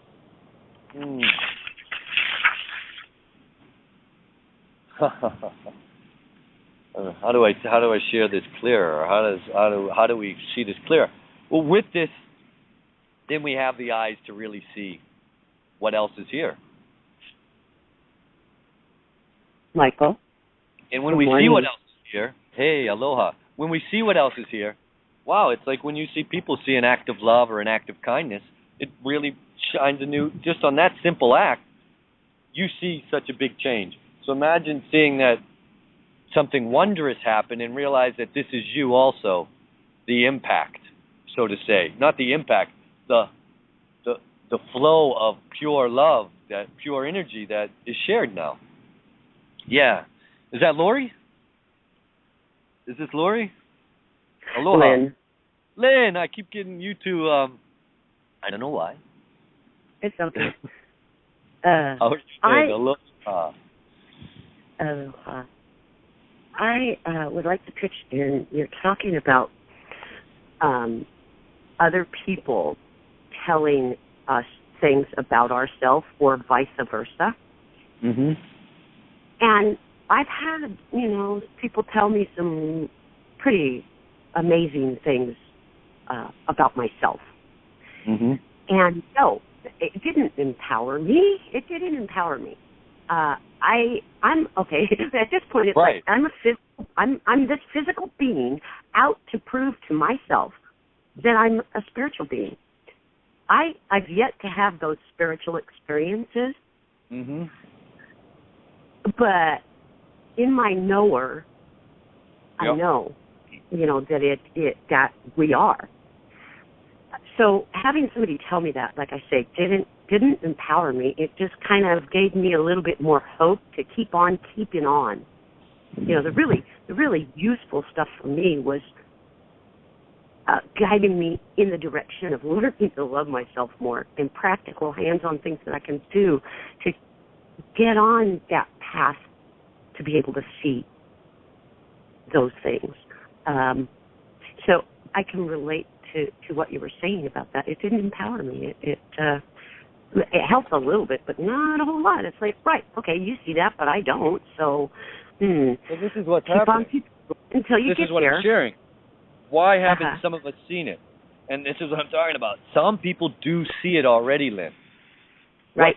What many of us are feeling is, I'm like, that's the last thing that, for me in a way, I haven't seen it so-called in my physical reality.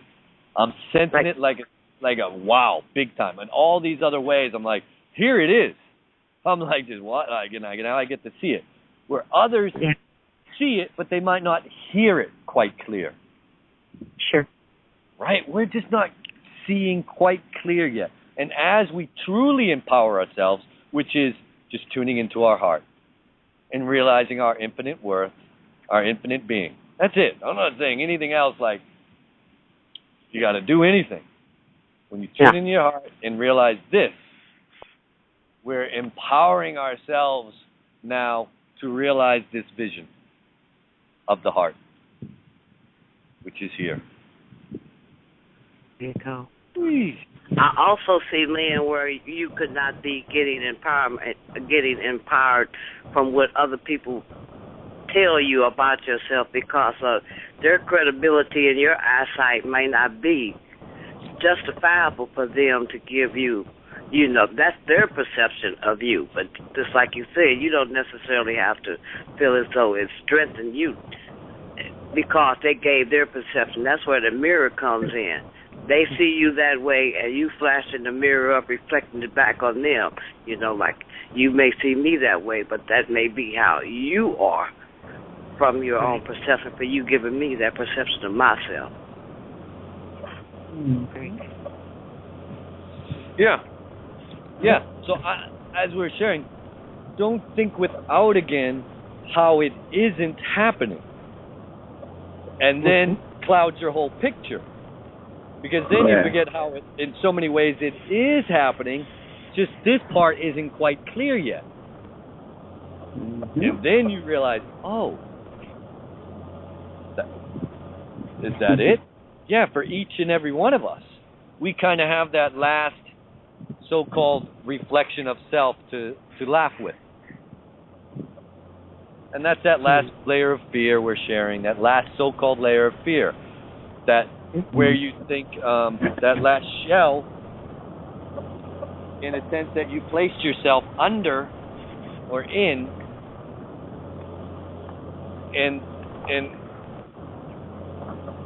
and you're not in it. It's like you thought you're in it. And this is what Karis was sharing earlier, that you're beyond that limiting construct that you think all that is. And that's being caught up in the world as you might perceive it still to be, but it isn't. And that's really, if you turn on the TV, look at the news, think any of this bullshit on the world stage is actually what's going on. And then basing your currency or your sense of what the fuck in that, man, you're confusing yourself. And if we my don't have conversation with you is bringing me laughter and bringing me smiles and bringing me, and makes my chest want to stick out, then I am getting empowered information from you in my heart. If those are the type of emotions or feelings, not necessarily emotions, because Santos said emotions and sensations, and keeps us down and out. But I mean, if I get those type of feelings or sensations from you when you're telling me something about me, then that's where my empowering from. But if I'm crowding on what you're saying, and if I'm doing the mirror type of thing, then I'm really not accepting your perception. Mm-hmm. Yeah. I would have to agree with Siobhan in our heart has, the two parts to it. And love, I got that down. One way or the other, my whole life, I've practiced love and kindness. Even in my worstest moments, I did. The thing that I've been searching for is my courage. And so, Siobhan really helped me with an aha moment last night because the other part of me I was lacking. And so now it's just a baby step towards that courage and losing all the fears. Right. And we're all here for a reason. I know that. I'm an empath. I do feel the world and things, and I thought I was just an insane woman in my 30s. I didn't know what an empath was until I found out. Oh, yeah, that's me. Yes, I feel everything. So filtering life through that. What is it you want to share? What is it you truly want to share? I mean, what is it you truly want to share with the world? And this is a funny thing, and it comes down to that, this pure essence of, if you have a dream for the world, and in your imagination, we'll just call it imagination for a moment, in your imagination, what would it look like? What would it be? What would be one example of it, of how we get along, of how we interrelate in harmony? What would be an example of that you would like to see be? Personally, all for one and one for all is my heart's desire. We all get it connected together, and we obviously govern ourselves because we live from the heart spaces. Plain and simple. And I'm a simpleton. What can I say? Very simple. Let's live in love. All right. So with this understanding, then you look at it and inside, you realize, okay, if that's the way it is, it's not that we want it to be like that. That's actually the way it is. And then now, how do we so-called merge the gap in our mind the gap, to where we recognize that in the now? There you go. So that's how we do it. Otherwise, we're projecting off into something not being right here, right now. And that's the old time game. That's the old death, the sense of separation.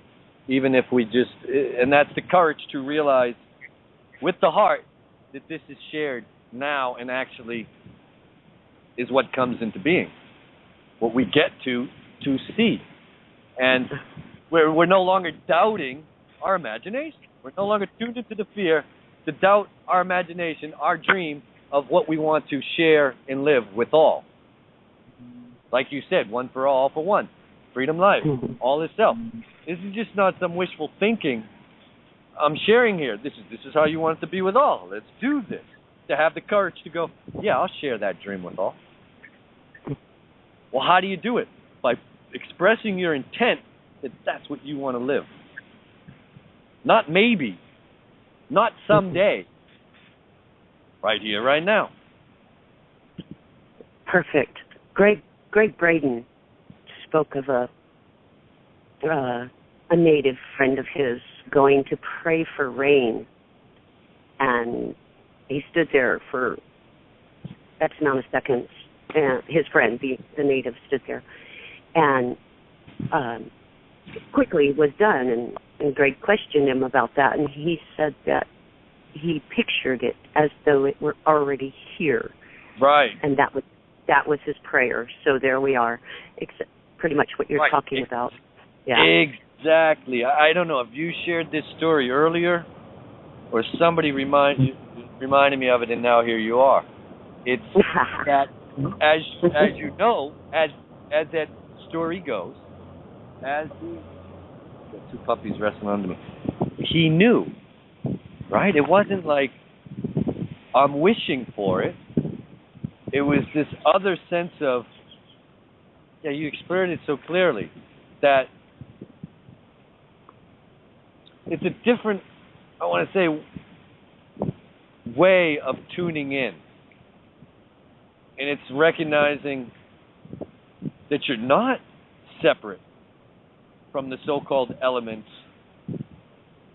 And so, instead of praying the rain, as you said, he, in a sense, envisioned the rain. And let's get this clear. He envisioned it by then being it. I am the rain,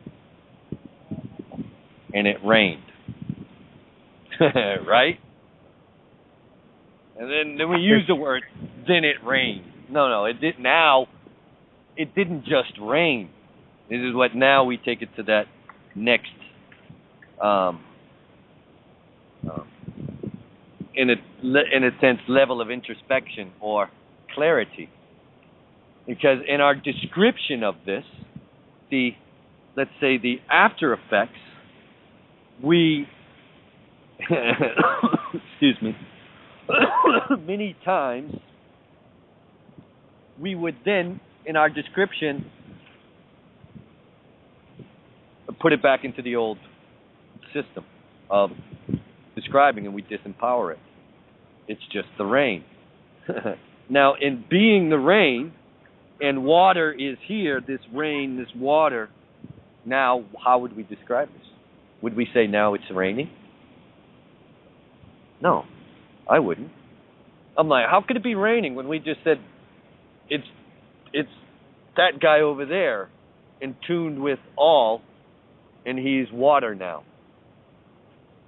See what I'm saying? There's no separation between the boundary of, we're no longer describing it as a thing outside of ourselves. It's the rain. As soon as you say that, it's the weather. You're projecting outside of yourself and using the old words that we used to describe the old paradigm. They don't fit the new one because the connotation with it was already, it's outside of you. It's separate than you. You're not the rain. You're not the wind. You're not the earth, Michael. I'm like, really? Why not? Because it's there. I'm like, no, it ain't. It's here. Yeah, but look, see it. I am seeing it. And what? Again, it's not, even if you want to so-called project it outside of you, it's not separate than you.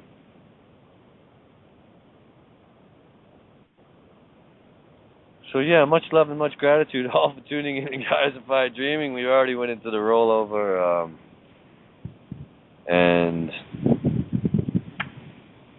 yeah, look forward to sharing with you all more and more, so-called sooner and sooner. Call me whenever you feel like it, seriously, because I'll do it to you. I'm doing it. Look at it. Yeah, you guys call me too. Yeah, I got to write down your number because, or take down mine.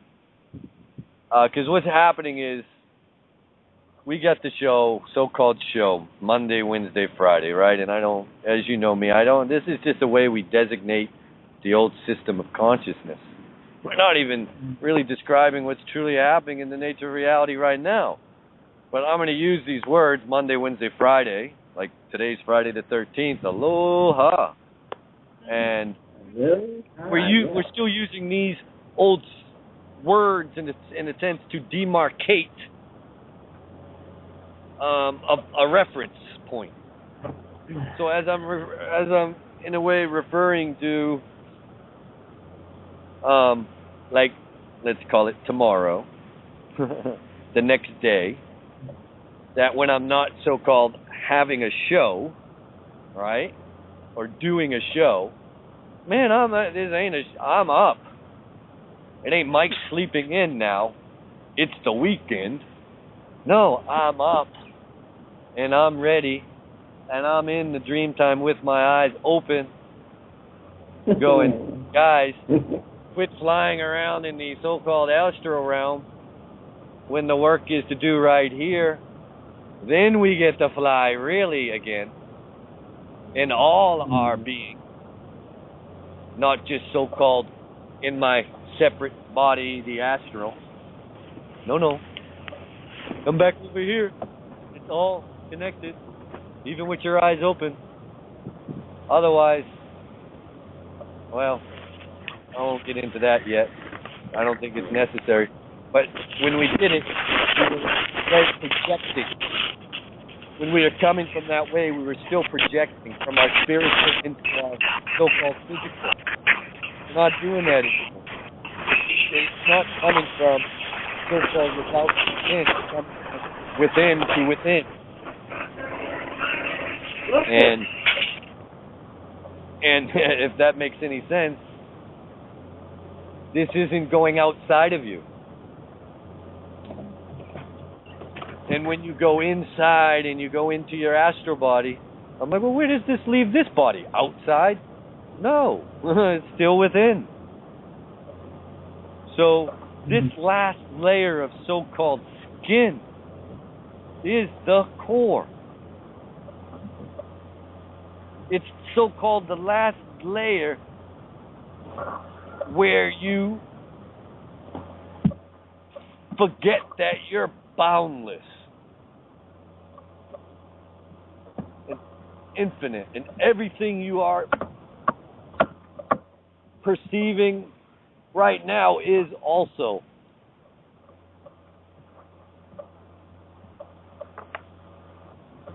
We're no longer living in the reflected light. We never were living in the reflected light, actually. That was the joke. Yeah. You only were living with that true source of light, not beamed off of whether it was the sun or the moon or some other person. That was, again, thinking that you needed somebody else, whether it was a small being, a little being, it didn't matter, a big planet, small planet, Joe, Bob, Barbara, Sue, whoever to fight. We're all this shining stars. And we didn't need to seek that reflection or energy source from another. What we did, and we do get to do, is share that with one another in true love and harmony. Welcome home. Yeah. Yeah, welcome home. Yeah, anyone else like to chime in? Please feel free to do. Our line's always open. It ain't just coming through me, you know, this sharing, because I really do like to hear it from a different tone. I got a very, what I've told, masculine voice at the moment. It's deep. It's and I also have a very lighter voice, and you hear it in my laughter, and I want to share more of this, and I know I get to share more of that so-called lighter side of myself when I hear it shared, and I can so-called shut the fuck up and listen. So please feel free to share always. Yeah.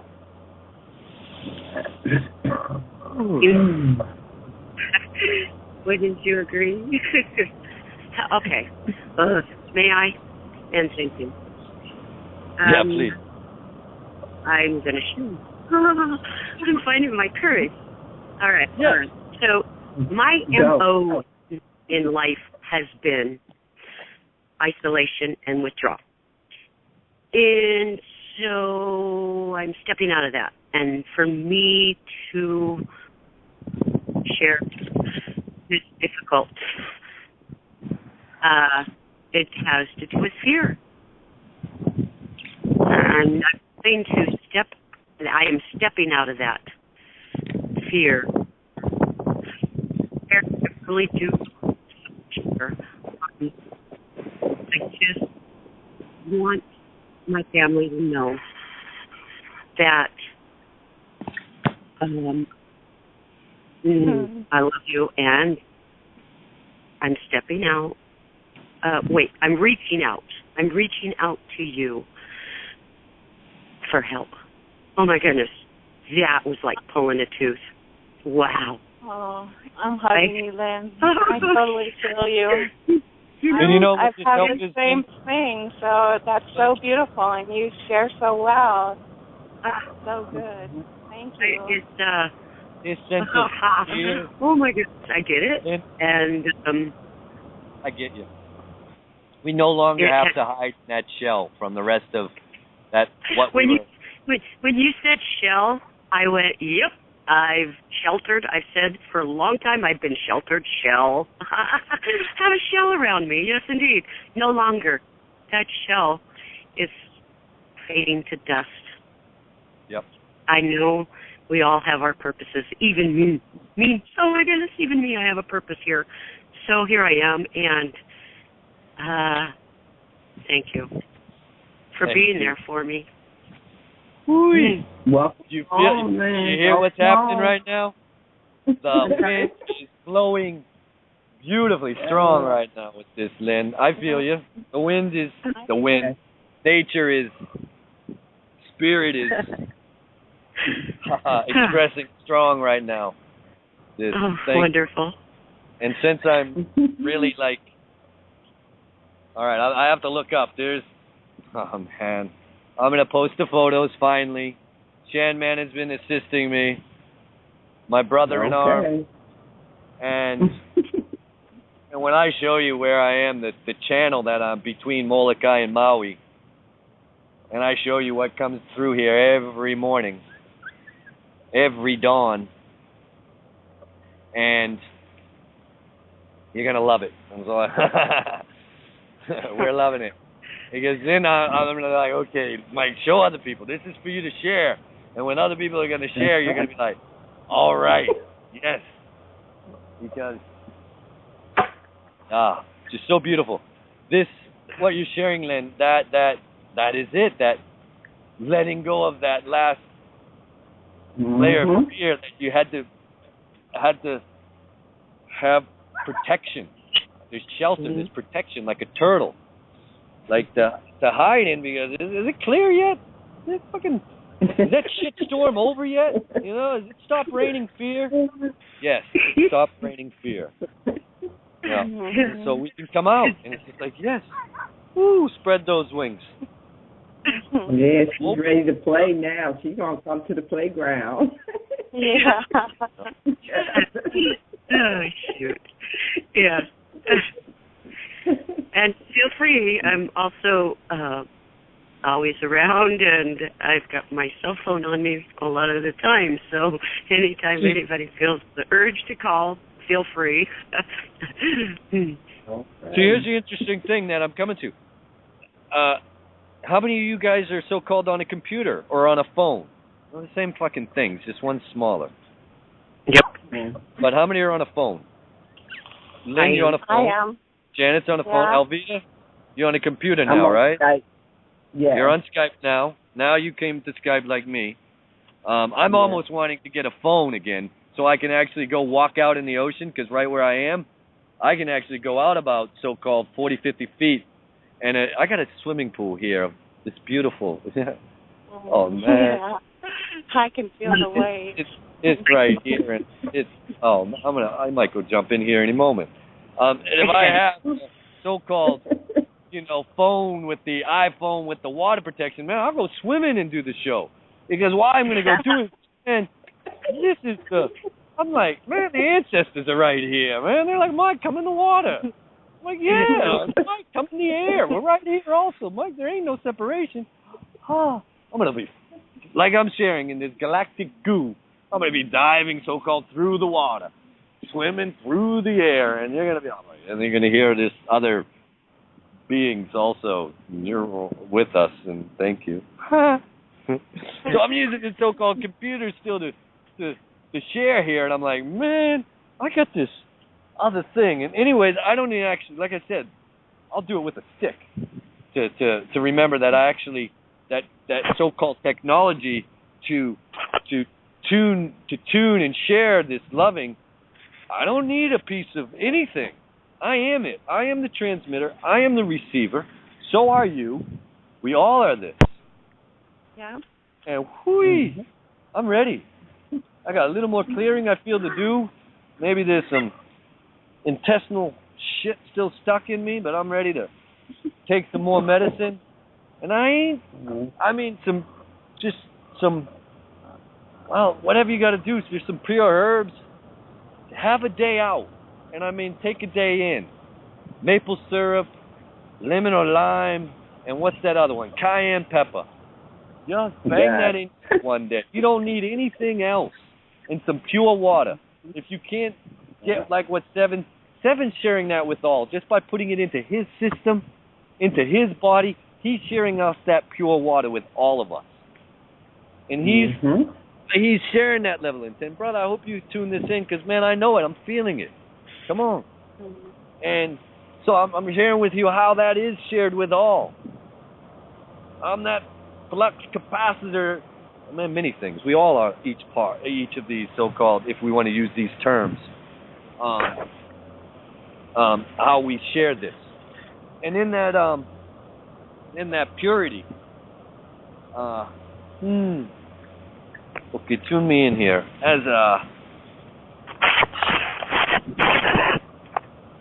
Yeah, I'm feeling it, as you can feel, I'm feeling it. And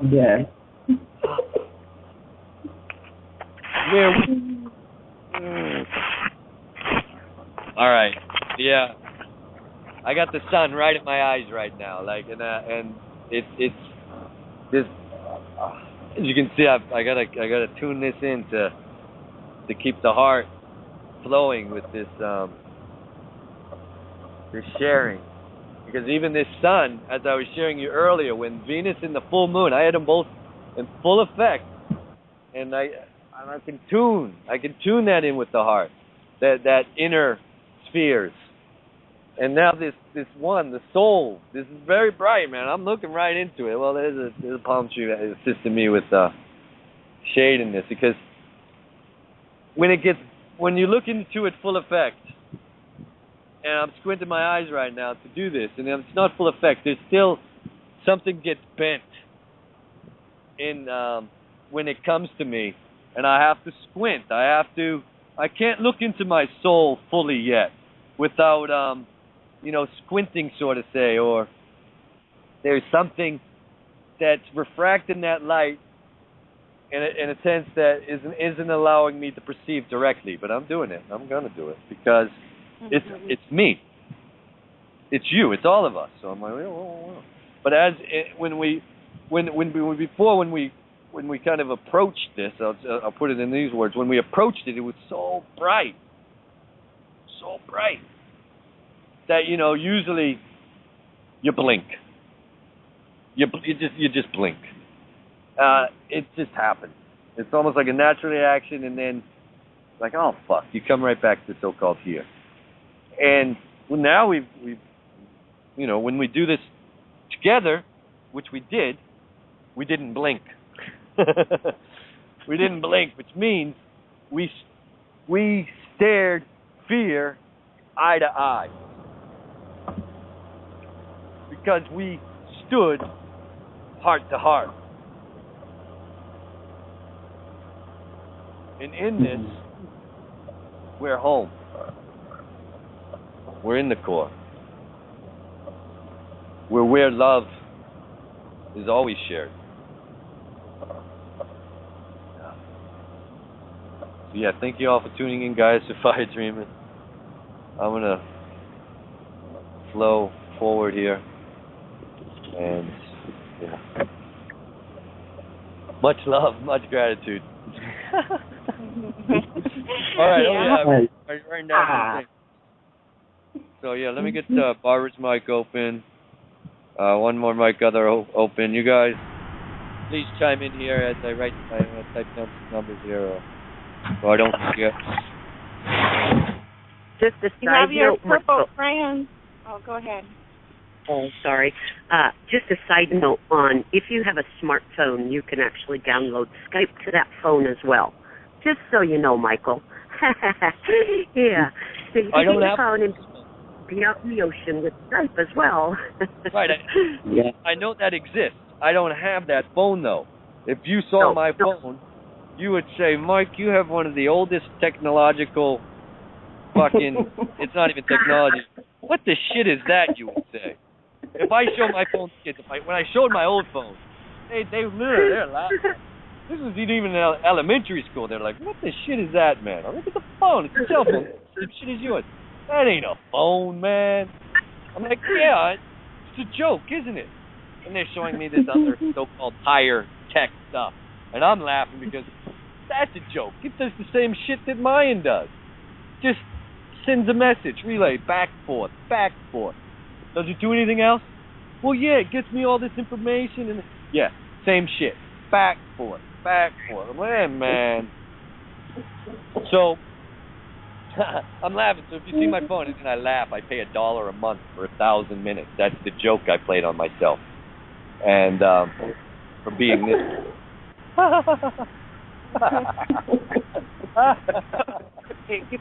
And I got this now. It's basically free. They gave it to all of us here if we wanted it. It was fucking funny. I was like, oh, you can be paranoid, or you can realize the joke's over. We don't even need this. And so I could get a so-called smartphone and actually go swimming and talk. If they probably have one, I could sit underwater, so to say, and do this. I don't need to do that. We're already one with all of this. I've already, yeah, beautiful. And so as I'm sharing, like, I don't need a so-called high-tech phone to go do what I want to do. I'm going to use that next knowing of me to do this. Get that? I don't need this sense of technology to do what I'm already doing naturally. And as this limiting construct dissipates, this false light dissolves, we're going to really know this, see this, be this, do this. We get to do these things that before we were thought, well, that's impossible. And I'm like, yeah, when you thought shit was like this, and when you now know it's not, and it's this other really, I'll just call it nature of reality. I don't even want to call it construct, because it's not a construct anymore. It's an actuality of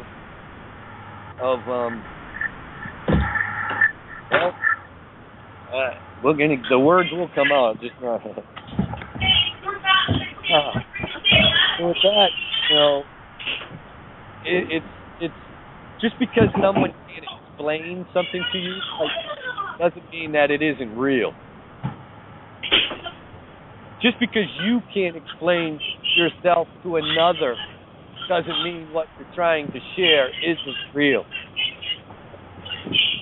Just because you think that we thought we had to be able to use these words to describe it, to make it so-called real, nuh-uh. It already is. So yeah, thank you for tuning in to Gaia Sophia Dreaming.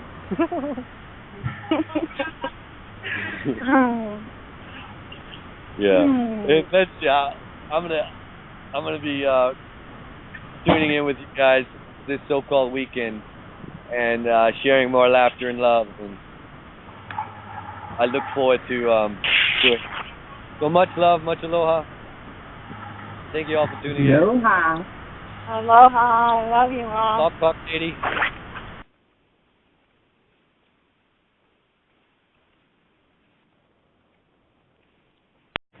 You're listening to Critical Mass Radio. Now it's our turn. Aloha. Gaia Sophia Dreaming, Mike here. Much love and gratitude. Big on thanks. Bringing me home. Helping me tune in with the heart. And by doing this, we did it for all. Woo! Yes. Oh, yeah. Now, Aloha. Aloha. And now we get to watch what we've already done. We can fine-tune it and laugh a little more and love a little more than we already are. And that's a beautiful, beautiful song we sing. So thank you for reminding me. You're hearting me here in this land of beauty, love. Feet on the ground. Welcome home. You're here in the core. You transcended all illusions and fears.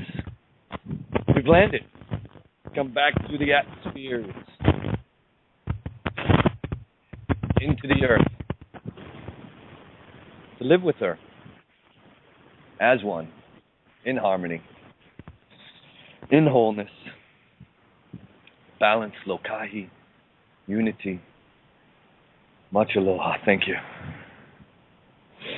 So heartlines are always open. 347-326-9530. Blog Talk. criticalmass.co.uk. Get the app. Donate the funny money while we're still playing with it. What else? Yeah. Love. So we should have Karis calling in here soon. Connecting in here. Hey, beautiful. Happy Friday the 13th, all. We're still using this designation to mark our days. Yeah. So, okay. Hey, Karis. So yeah, I have the sun and moon in Leo. I mean, I got my rising and my moon in Leo. My sun's in Gemini, which reminded me that I'm all, even though Fucus, the one that we forgot, even though it was hidden, we still forgot it. Take responsibility. Alrighty. And so yeah, my moon is in Leo also. That's pretty So this powerful. kind of shows. So it was always like, I'm getting it. The heart is always being expressed to me or with me. And as much as I wanted to maybe stray from my path or dismay myself, the reflection of light I always received was one of heart, was one of love. Wow, I'm thankful because I sure did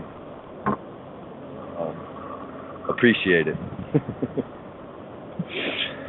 So in deconstructing this, yes.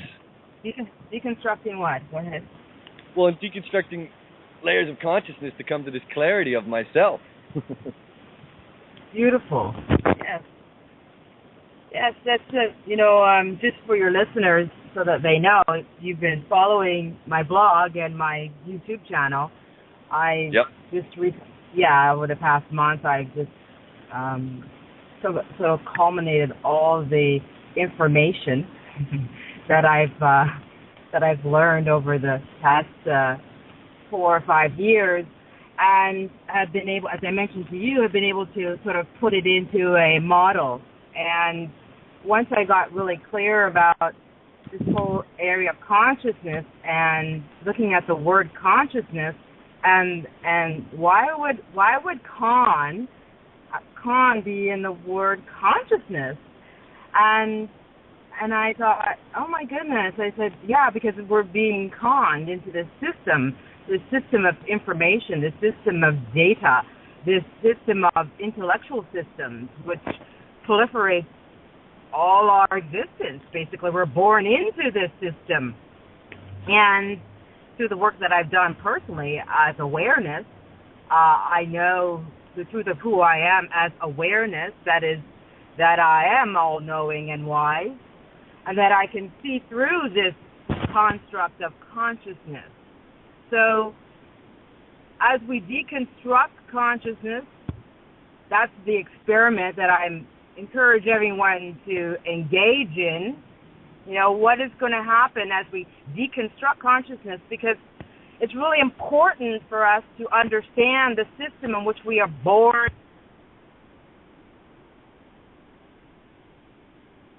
Okay, lost you there a bit. All vibration, and if you're stuck in a high vibration, you're not in balance, and if you're stuck in a low vibration, you're not in balance. But the part we usually don't look at is the mid-range. That's where we're caught, actually, right in the midpoint. Not in the high vibration, that's clear. The low vibration, that rumbling from the earth, that element, that elephant, boom, that wisdom, that heartbeat, that's here, that low vibration. It's actually in this middle ground, I would call it. This mid-range where it kind of disappears and becomes smoky. Where am I catching you? You weren't high or low. You were right here. Yeah, you're so... Thank you. This is the merging between like the heaven and earth, land and sky. These are the creation myths. And when we come in with this consciousness, we always think of it as high and low, and we forget the midpoint, where we meet, so to say. Because we're all one, remember, it's all whole. So we're just perceiving it in this fashion. I love that word. Now that I realize, yep, fashion, consciousness, same. People's ego run amok. And as this higher vibration came in and cleared the field, you know, from so-called above or below, if you want to use directions, depending on which way you're so-called. And it's this mid-range where now I would call it, this is where we share. A lot of this is where this drama plays out. And as we're trying to like bring up that low vibration, I'm like, no, we're clearing the fear from whichever. But it's right here. Yes, the day before, it was I'll share with you how clear we are, how clear this is coming. And then I'm going to shut up. The day before, I had it up to here, where you point to your head like your mom used to do. I've had it up to here with you. You're so full of shit, your eyes are brown. And so is your hair, Michael. Yeah, I know. This is connected to the sphere, to the atmosphere. As you clear these levels of consciousness, you have to clear this excrement. Seriously. You shit the shit out. And you don't have to be a shaman to experience this. You are experiencing this. You hack stuff out. How did I just poop more than I eat? There's different ways. You're shedding the skin, this snake-like layer that creates that so-called boundary, or is in a perception way a boundary between so-called in and out. This is that midpoint. This is that so-called meeting place of the merge. And then as, like I said, I had it up to here, and it popped. It finally went, I reflected back on myself. I stopped calling the assholes out around me and called out the asshole in me and remembered the wholeness of all. I went, okay. And now we've just brought it back to that mid-range, that midpoint. When you think about sound, you have that mid-range frequency. And it's that, in a way, that mid-range frequency that this is the...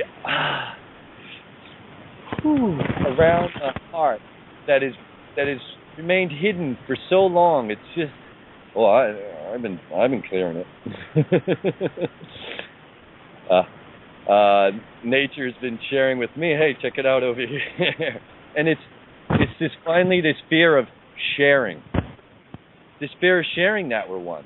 This fear of what do we do after, I no longer fear myself. Do I fear the guy next to me because he hasn't so-called woken up yet? So how do I interrelate with him where when he fears, I don't respond in fear back, and that's tuning into your awareness in your heart. And so there's this little interplay right here. If you could share on this, and it's that, and it's not an exchange. I call it an interplay. We're no longer in that old system of give and take. Change the words, like Karis was sharing. The powers that want it to be, they never were, And so in this, it's right here, and if you put your arms out, it's that level of the heart, all directions, omnidirectional, actually, and it's this one last shell, if you want to call it, layer of atmosphere, layer of con that we're clearing for all. This ain't just us. This is what I would call coming into the 9th level of awareness. And that's what's here for us. That's what's being shown us. That's the wisdom gifted to us from Gaia Sophia, from all of them.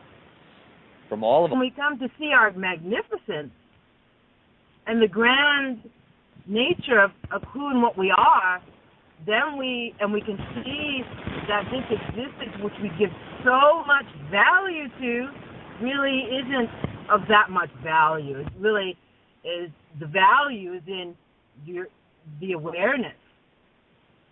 That you as awareness are valuable. That you as awareness are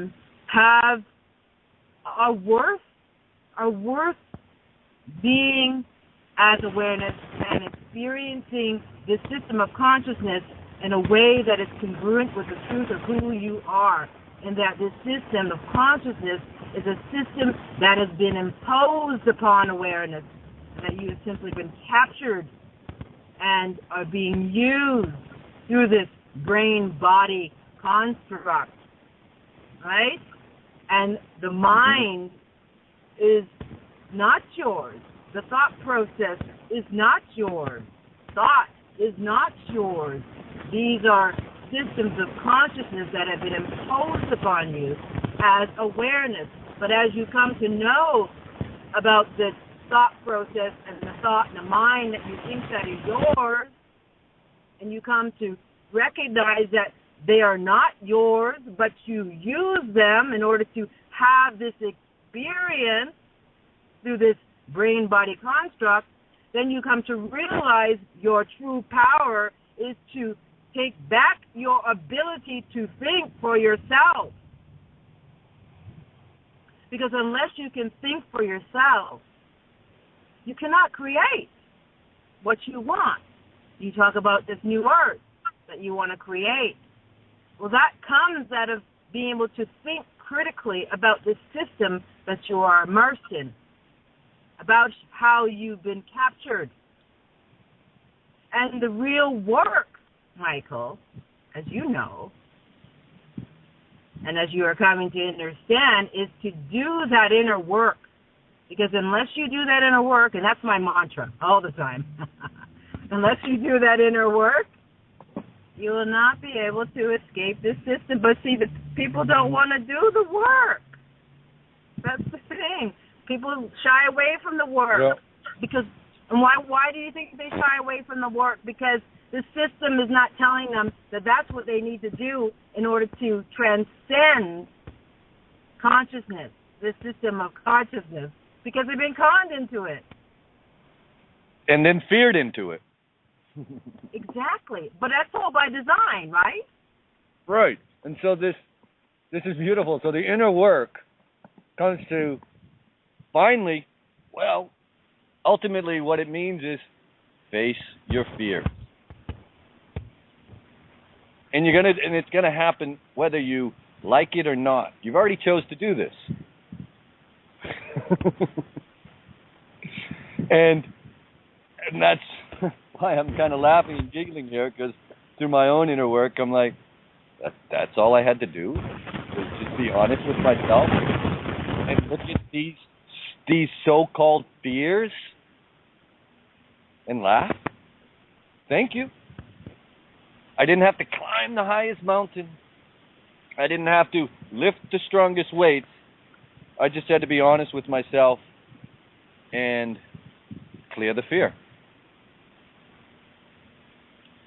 That's so like right. this, Gareth, I'm like, everyone can do this. Everyone is doing this. Beautiful. It wasn't a Herculean task to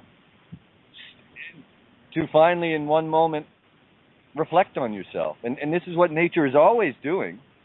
So when you remind me in this beautiful sharing, I feel myself in awe, and I'm like, we do this. We can do this. We're doing this. And it's not even exactly because yeah. Well, see, there's only one dreamer here. Mm. There's only one dreamer. There's only one awareness having a dream here, and so it's your dream.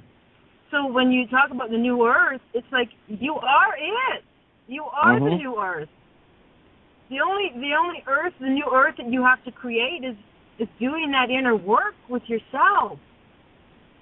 Because once you do that inner work and you become free of the system, you are creating anew in that very act.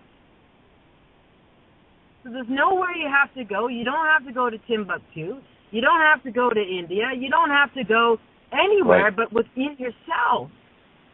That's all that you need is within you. And you touched on it. It's so beautiful. And it's what people would think you'd have. Let's see if she comes in. So yeah, this is Karis Alexander sharing the heart with us. You can Google her. Let's see if she comes back or if it's just on my end. You can Google her, Kara Alexander, and you'll see it, Deconstructing Consciousness Awareness Model, Big Fish Productions, Inc. on YouTube. Tuning in with the heart. So let's see if it's just me. Janet, you still here? Yeah, I'm still here. Okay, it must have just been on Karis's end. She's still showing on the board. Let's see what's up here. I'm here too. You're here. Thank you, Alvita. She's about to bring it. Aloha. Aloha. Yeah. She is bringing it. I'm feeling the intent. The intent is already here. And that's the beauty of this.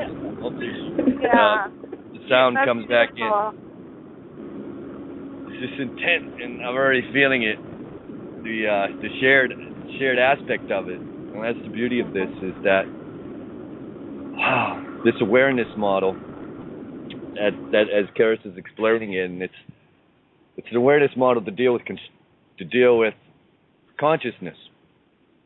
Because in this model, we're going to remember we're pure awareness, which means we're pure source energy, which means we're beyond limiting constructs of time and space, and that includes the electromagnetic spectrum. And for people who say, oh man, but that's everything here. Yeah, exactly. That's what you thought everything was. There is more to you and all. So, again, as you expand, you got to deconstruct, because there's another level of this consciousness to show us something of ourselves in this awareness model to bring us to clarity. So it's just so beautiful there are two different words. They're not synonymous, consciousness and awareness. We've been kind of through the last 10 years or so, they've kind of been linked up. Oh, they're one and the same, aren't they? No, they're not. It's a fine line. Consciousness is a copy, in a way, of awareness. Can you hear me now? Yeah, beautiful. Sorry about that. I was chiming in there. But, that's the power, right? Yes, I was sharing it. There's the intent. I got the intent, sister. Yes, it's such a glorious time. It truly is. So where was I? Yeah, the system of consciousness. So when we can deconstruct consciousness for what it is, and in my process, it's been an alchemical process of really being able to understand or understand this system. And in my process of understanding this system, I have been able to come to the knowing and truth of who I am as awareness. So it's not about denying or not wanting to look at the system and what's happening within the system, because it's impacting each and every one of us, and this impact that it's having on us is what's causing all the fear and the discordance and the anxiety that we are all experiencing. But the process is, as I mentioned, it's an alchemical process of deconstructing consciousness so that we can dissolve the fear. And when we can dissolve the fear, we can experience more of who we are as awareness. And when we experience self as awareness, totally coming to the understanding of this system in which we've been immersed in, then we have the opportunity to create. But we cannot create from a place of fear, discordance, anxiety, through our pain and suffering, right? We cannot. It's hard for us to create from that place. But when we come to know the truth of who we are as awareness, and that awareness is not consciousness, awareness supersedes this consciousness system. It exists outside of this system of consciousness that is this universe, right? So awareness exists outside of all of this container of consciousness, this womb of consciousness. And when we come to know the truth of that, when we come to know the truth of who we are as awareness, we come to see that this consciousness system is very minuscule in comparison to who and what we are as awareness, right? And then what have to do after ascension. What do you do? Well, after I so-called wake up, after I do this work, where do I go? What do you do? And it's what you touched on. It's that it's already here. It is. By deconstructing this, you've already constructed the new one. Welcome. There you are. Beautiful. Yeah. People think this is the void, the gap, and then you come into true being. I'm like, no, you've been in the void. You've been in the gap. Mind the gap, please. Here you are. Here we be. So it isn't this, we wake up and then, oh no, nothing's here, what are we going to do? It's no. As this so-called falls away, you realize the beautiful creation that your co-creation, I'll share, that is here already. They go hand in hand. This falls away, this appears. Exactly. And then you start attracting into your life that which mirrors the truth of who you are, the pureness of who you are. Because as awareness, as you come to, now, I talk about this stuff, but let me tell you that this has been a 16-year journey. It's not like I got here all of a sudden and no, it's been a 16-year process for myself, okay? And the catalyst for me, and the catalyst, I believe, for most of humanity will be, or for those who are willing to take this journey, is that what will be your pain and suffering threshold? Because we exist in a system which creates a tremendous amount of pain and suffering for each and every one of us. And so that becomes the question. How much pain and suffering are you willing to endure before you're willing to take that step to come to the realization that you do not have to live with pain and suffering, that is an imposition upon you by this system of consciousness. And so my pain and suffering threshold was very, very low. When I was 33, I had a dark night of the soul, okay? I had a dark night of the soul. And I was like, why is it that I feel good sometimes? And then sometimes most of the time I'm feeling shitty. Like, what's that? You know, and I was like in the pits. And I just thought, and I started doing counseling, and I started doing, my own healing work and energy work, and one thing led to another. But what I found along the way, along my path, and it truly is a hero's journey to be doing this work, is that I started feeling good. And I would hold on to those moments of feeling good. And then it would just build upon each moment, would build upon each moment. And I was able to hold over time this sense of feeling good, where now I feel good all the time. But see, that is your right. That is your divine right. Is your divine right as awareness to feel good all the time. But you see, the system of consciousness that we've been born into denies you of that. Why? Because they must keep the system in a low vibration of fear in order for it to exist.